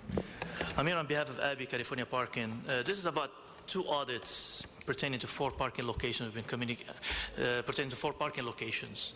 We've actually been communicating with the Office of Finance and TPN for the last couple of months. We basically agreed with their figures, with the exception of some time periods that were incorrect on 3 out of the 4 locations. For the 4th location, we don't agree with the figures and the way the observation of the location took place, because they made the observation of another parking operator and used that observation to come up with the final audit. We now have to spend some funds that we don't have, unfortunately, on legal counsel to argue that issue and check the legality of that process. Now, with the figure that we agreed to, we are prepared and asked to get a payment, some kind of payment plan to get that paid. And instead, unfortunately, all we get from Office of Finance is, they are consistently trying to get a lien against our company, which will literally put us out of business. I respectfully ask you to delay the decision until we try to figure out a way to get this paid and until we resolve one out of the 4 audits that we are disputing. Thank you so much. Okay, Mr. Zine, we're going to lose a quorum. We're at 10. I just want to say, Mr. President, that we have had a continuing problem with parking lots not paying the city when they collect the 10% tax. This has been a lingering problem.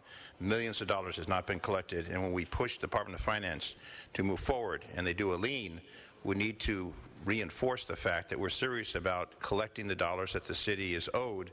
And in this particular situation, it just reflects on the long history of the parking lot operators not paying to the city the 10% tax that they're collecting. It's a continuing saga, so I want to put that on the record. Okay, let's prepare to vote on this item. Let's open the roll. Close the roll, tabulate the vote. 10 ayes. Okay, it's Mr. Alarcon. I do see you. We'll go to item 47. And I have a card on 47. Mr. Arnold Sachs, on item 47. Mr. Sachs. No, I'm sorry. My mistake, Mr. Sachs. I mean Mr. Walsh. I'm sorry. I wondered why John didn't move. And I looked at the card again, and now I know the answer. Okay, Mr. Walsh, 47.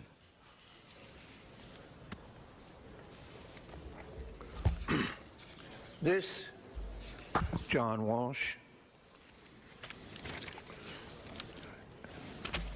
this is, again, the Children's Museum.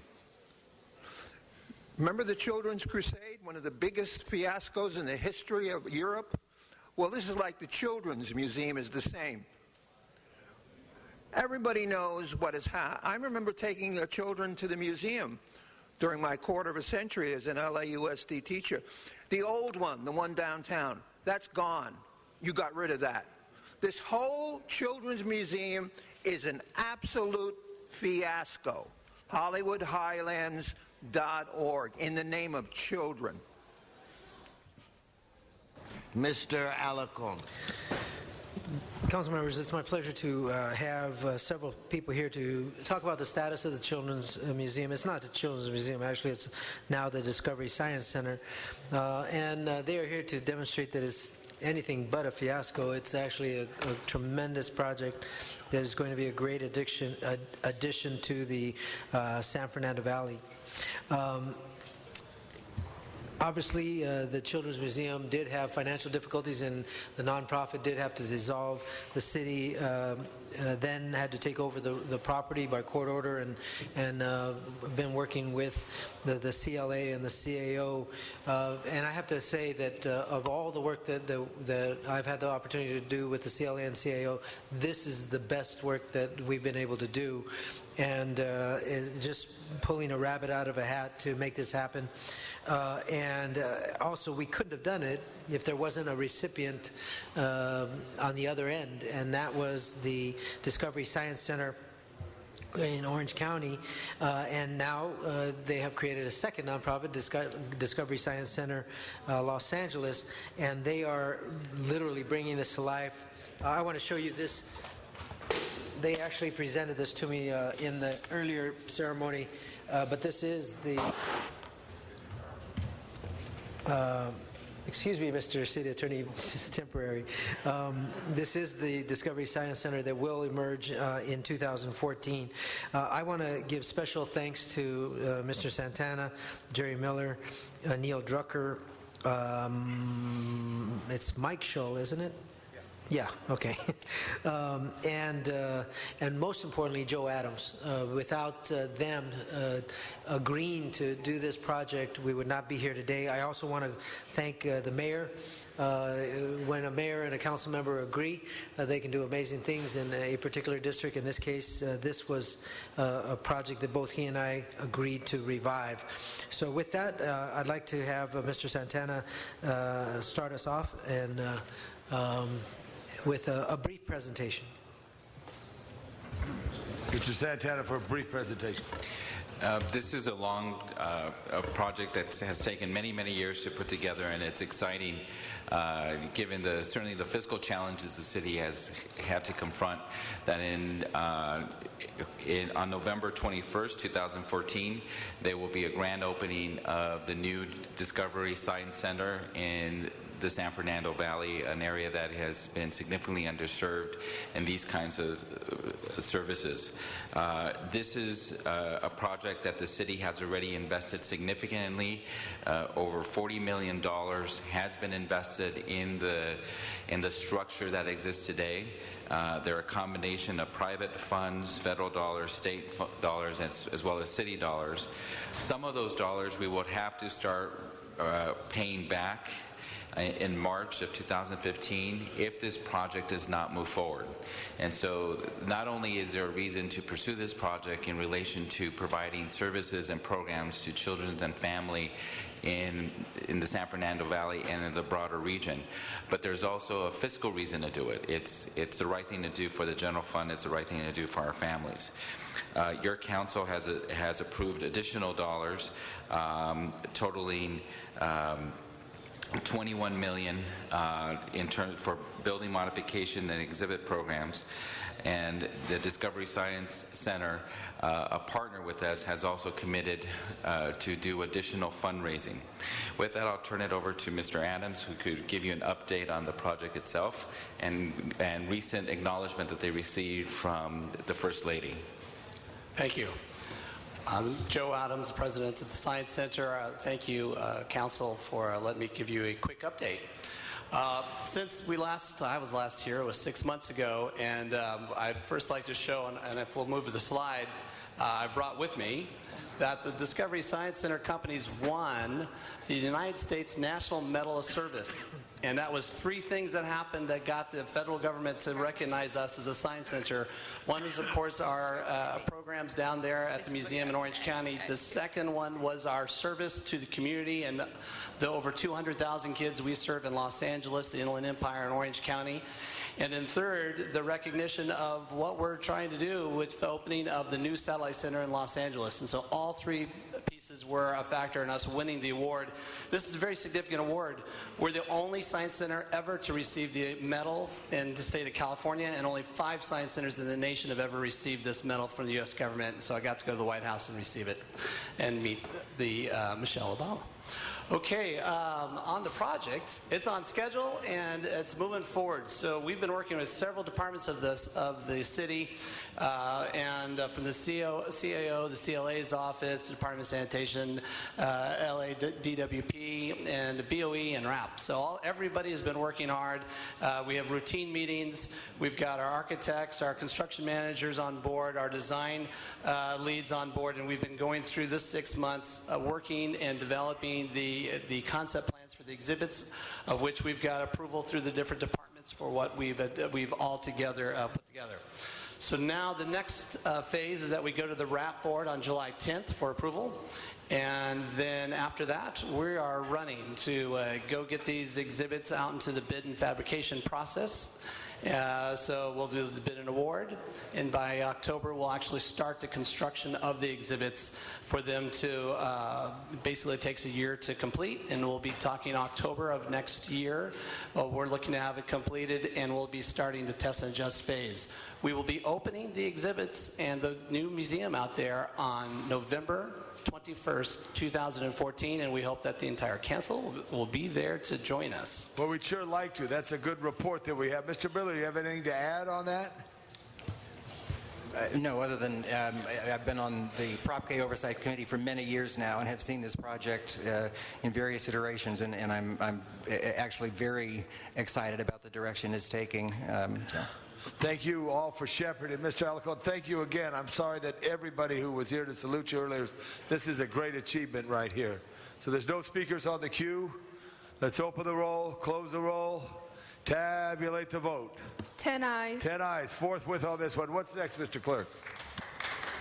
Mr. President, that brings us to item 32, called Special for Cards. Thank you very much. John Walsh. Mr. Walsh.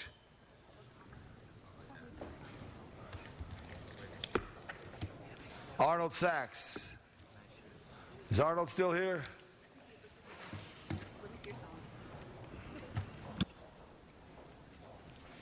John Walsh, HollywoodHighlands.org. Always a pleasure to speak in front of my former councilman, Tom LaBonge. I didn't move, the council district moved. 32. And on 32, this considers the art, this is about the Arts District and the BID. Well, you know, the judge has basically canceled the BID here. Property owners brought a case in front of the judge.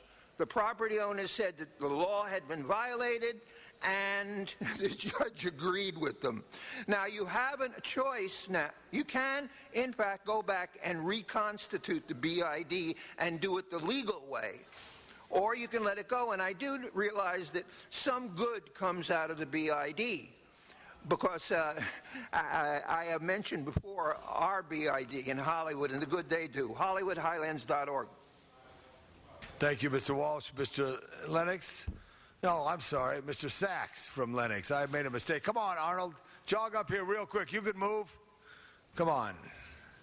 I like you, Arnold. Yes, thank you. Good morning again, Arnold Sachs.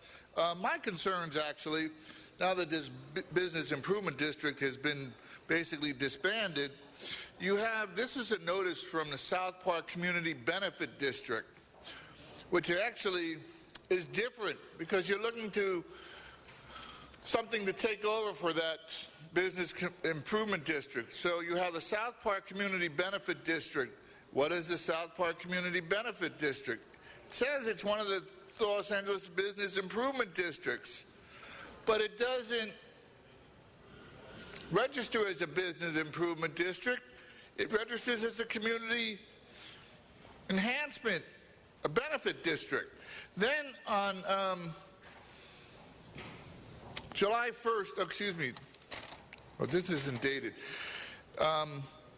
June of this past year, you had item number 5, report number 130394, where you have the Budget and Finance Committee report relative to the establishment of a Council District 5 Avenue of the Stars Community Amenities Trust Fund, which would utilize for improvements in our pilot program studies to address existing neighborhood concerns for the area generally bounded by in Century Park West. And it's governed by the city clerk's expenditure fund. Why not have a establishment of a community amenities trust fund for this particular district? Why not do that? And you know what else happens? There's no nonprofit involved here. Why not look for that as a succession to these business improvement districts? No nonprofits, same kind of resources available to the community. This is a community benefit Thank you, district. Mr. Sachs. That completes the comment. Mr. Clerk, that completes the cards. Any other items? No, sir, not for this item. All right, let's open the roll, close the roll, tabulate the vote. 10 eyes. Next item. Mr. President, that brings us to item 46, called Special for Cards. Mr. John Walsh. And pardon me, sir, the ordinance for that matter will go over for a second read to July 3rd. Very well.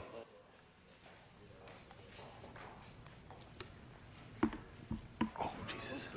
There would have been no fun. This John Walsh, blogging at HollywoodHighlands.org. This concerns the Expo Metro Line Authority Board and putting an alternate representative on the board, a friend, and Mr. LaBonge. If Mr. LaBonge is supporting this, then I'm supporting it.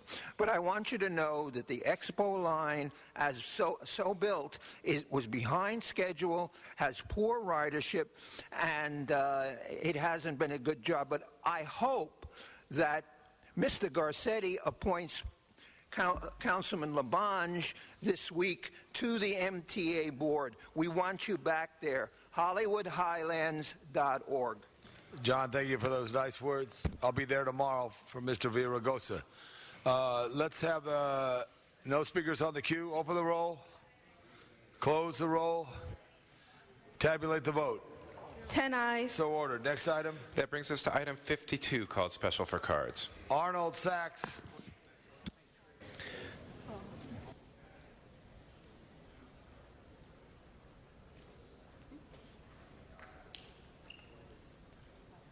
Yes, thank you again, Arnold Sachs. This regards a $500,000 transfer for sidewalk repairs for Councilman Zine's district. It's going from account 1010, salaries general, to street services for sidewalk repairs. So that's one of 15 districts.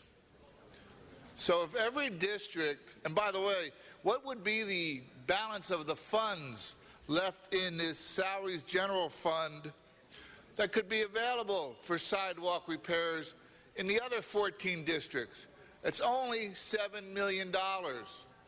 I believe there was a time when Mr. Reyes talked about the Walgreens or Walmarts or whatever it was going to go in there, that they didn't have funding for sidewalks. Here's $500,000 in salaries general for sidewalk repairs. Who else needs Mr. Parks might need sidewalk repairs in his district. $500,000. Thank you, sir. Stay right there, Arnold. There's no other speakers on the queue. Open the roll. Close the roll. Tabulate the vote. 10 eyes. 10 ayes. Next item. Mr. President, that brings us to item number 54, called Special for Cards. There is an amending motion, 54A, which has been submitted and distributed for Council's consideration. And the 54 is Arnold Sachs again. You want to pass, Arnold? No. Okay. Actually, thank you. This regards AB 1290 funds, another all-time favorite revenue source for the council in and of itself. The council offices, not necessarily the council districts. And as compared to the last item, this revenue isn't included in the city budget. I meant to ask about that other item, where that revenue comes from for account 1010. But this revenue is not included in the city budget. This is standalone revenue, such as pipeline revenue. This actually is revenue that the neighborhood councils need to take an interest in, because this revenue, although it goes to the council districts, is controlled by the council office. And that's a little different. Notice the subtle difference between the two. Thank you, sir. Okay. No speakers on the queue. Open the roll. Close the roll. Tabulate the vote. 10 eyes. So ordered. Next item. Mr. President, that brings us to item 55, called Special for Cards. Mr. Walsh, would you like to speak on this one, please?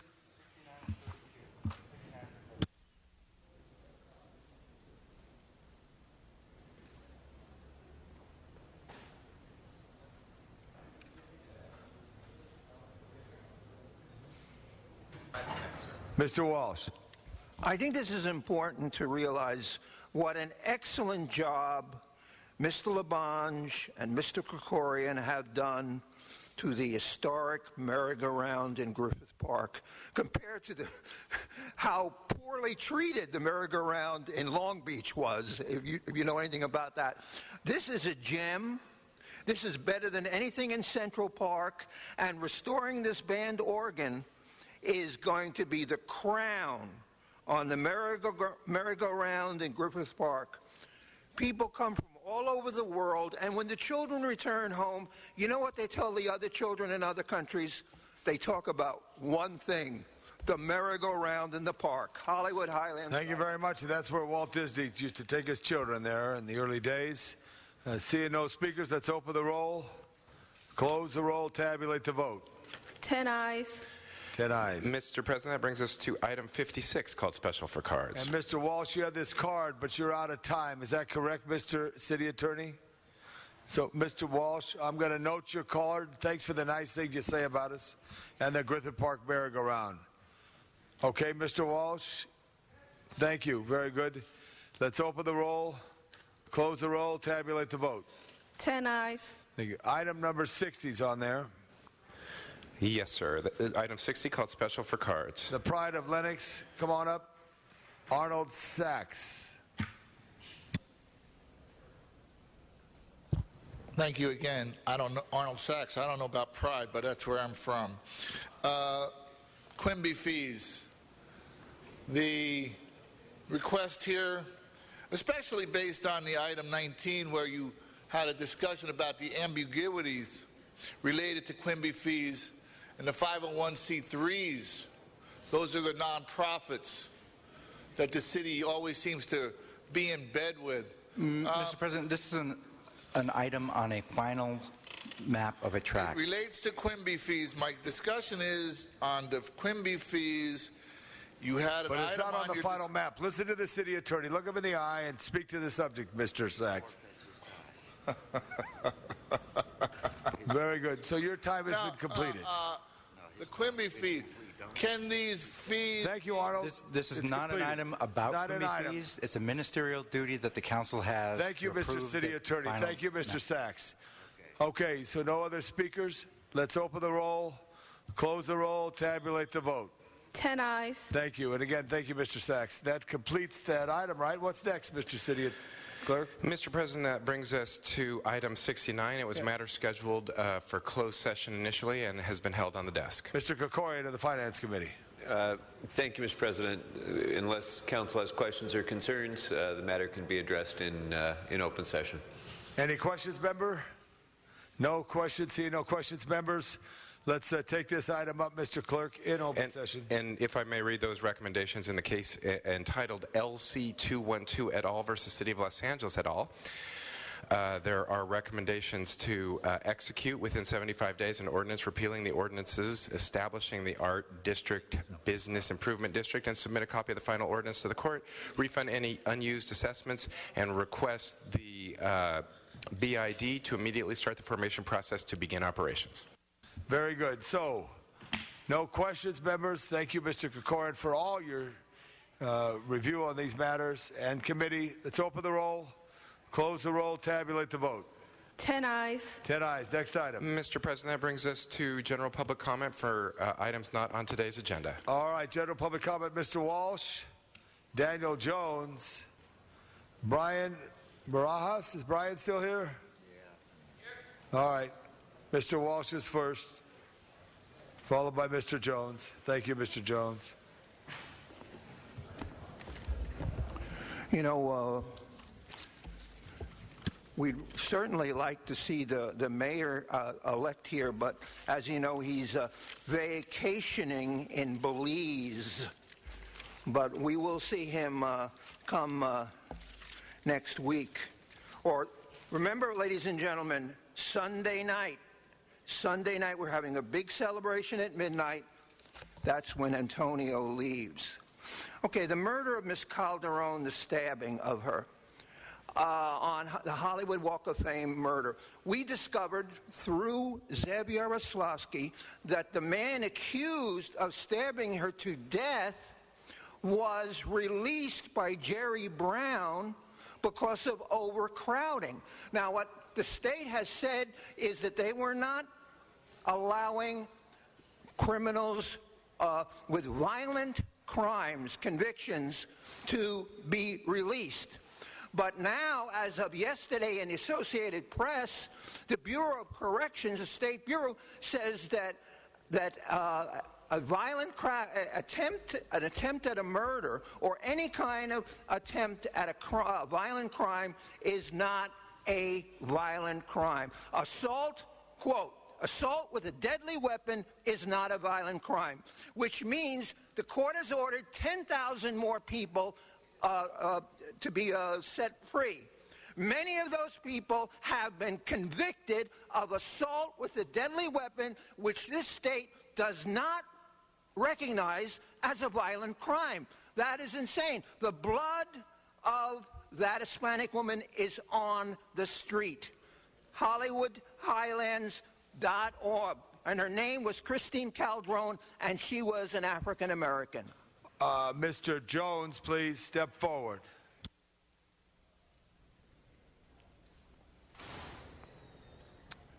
Good afternoon, ladies and gentlemen. My name is Daniel Jones. This is truly the last thing I need to read, last thing I want to read.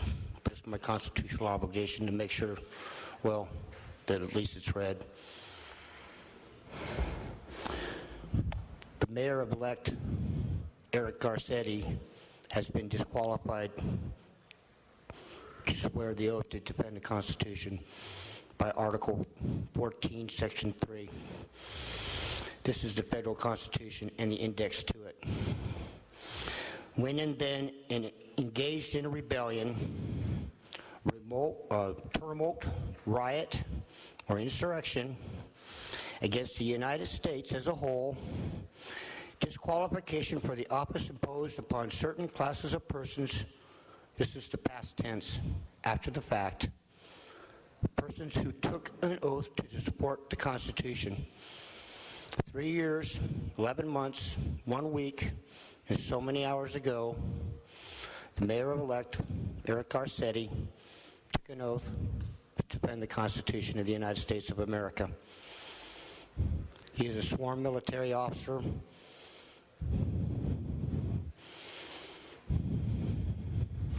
You complete, Mr. Jones? No, sir, I'm not. Thank you for asking. But if you quit talking, I'm going to call the I understand that. I just find it very objectionable, unconscionable that anybody who's going to be sitting in these chairs prior or after the fact of 2011, October 1st, at 10:29 p.m., there's people in this room who witnessed the overthrow, an overt act. Because it was right in front of everybody. It was not covert, was it, City Clerk? Have a good afternoon, Mr. Jones. The next speaker, please.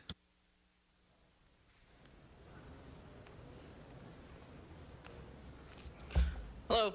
On the LaRouche Pact, there's the title, Lyndon LaRouche declares only preemptive bankruptcy action against British can save the United States. Now, ladies and gentlemen, this code corresponds to the Dodd-Frank bill, where it literally just takes the physical economy of the American people, but around the world, and just, this is genocide, what I'm about to say, because it's in their own words. Now, here's the title of J.P. Morgan, who, by the way, wrote Dodd-Frank.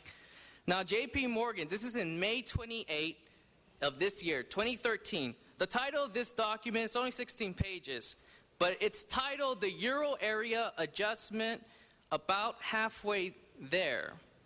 Now, what J.P. Morgan actually specifies is a total dictatorship by getting rid of the Euro area and implicitly the United States Constitution. How? By claiming all the debts to be owed to them only. J.P. Morgan is effectively establishing fascism, and since the Eurozone is this just destroyed, why not start it there? Why not? Now, Lyndon LaRouche has called for, and this coheres to the fact we cannot pay these debts. The derivatives market, quadrillion, we cannot pay it. So why did they create it? Well, they created it to destroy the United States Constitution. Glass-Steagall, and I keep emphasizing what it is. It returns to the credit system principle in the Constitution of the United States government, where we issue credit for long project developments. Solar, wind is genocide. It's not high energy. All right, Dale Gibson. Is Dale Gibson here? Note that, Mr. Clerk.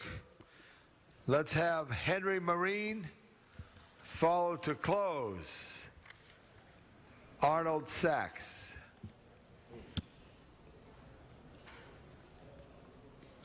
Mr. Marine, just for technicality, you work for the Department of General Services? No, government shelter dollars. Say it again? Government shelter dollars. Okay, thank you. All right. You see here, these government shelter dollars provide services to all departments, offices, and bureaus in the city of Los Angeles. And we know that Hackland Cola MOUs show every percent of the principal initially given shelter for an hour of government service in the city of LA. Now, everybody understood it. As Mr. Alicorn said, he started understanding it after my wife came up here and told you how to disperse the monies. And Janice Hahn says, anybody that fails to go to the negotiating table and account for the money left on the table is going to be on the menu. We know how much money you left on the table because it's any money that's not put on our Hackler Cola check stubs has got to be deemed sheltered for our benefit.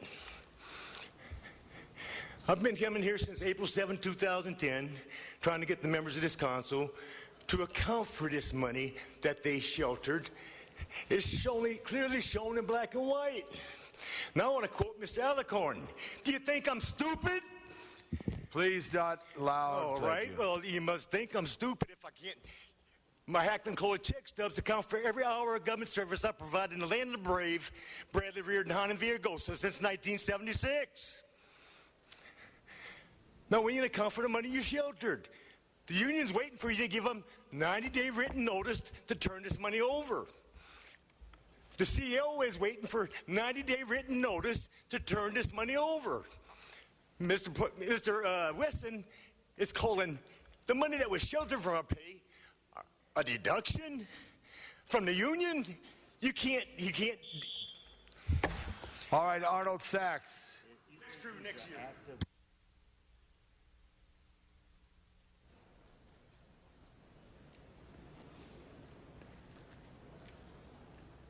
Yes, thank you. Good afternoon, Arnold Sachs. And yesterday it was quite a fascinating meeting at the Board of Supervisors.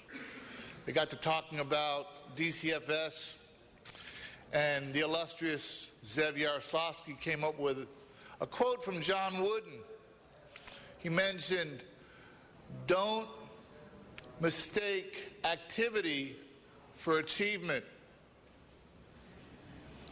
And along those lines, you hear a lot of discussion, especially from the board, especially regarding that murder in Hollywood. People are mistaking the release of the prisoners, AB 109, as the achievement. But in actuality, that was the activity. The reason the people are on the streets is Prop 30. Prop 30 guaranteed the funding for the release of the prisoners. Wasn't mentioned. As a matter of fact, that's why the supervisors went into closed session with the governor to discuss the funding mechanism for AB 109. They didn't talk about the non-non-nons, because they've talked about in open meetings. They didn't talk about the personnel because they've talked about that in open meetings. The only thing they would have talked about is the funding. And the funding, according to them, legislative letter, Prop 30 paid to fund AB 109 prison release. That's why the people are on the streets. That's what the supervisors knew, because that's what Jerry Brown talked to them about and told them, you don't tell them about my secret, I'll give you some money. That completes public comment today. Mr. Clerk, what is before us? Mr. President, Council has motions for posting and referral. So ordered. Next, the desk is clear. Desk is clear. Any announcements, members? All right, Mr. Rosendahl, please. Yes, I'm standing up again to quickly just say the gay lesbian community are thrilled with the Supreme Court action today. We've made a great step in the right direction for basic human and civil rights. I want everybody to appreciate that reality. And I'm very grateful, colleagues, for your support on this issue over the years. Thank you very much there, Mr. Rosendahl. Let's give Mr. Rosendahl a big hand for being a champion of his district and a champion of all people in this very special day. Any other announcements? Any adjourning motions? One announcement. One announcement. We're going to be celebrating Phyllis Winger's retirement in the Tom Bradley room at 2 o'clock. 2 o'clock. Very good. Attend. Transportation Committee at 2 o'clock. See another action. No other items. Let's go serve the city well.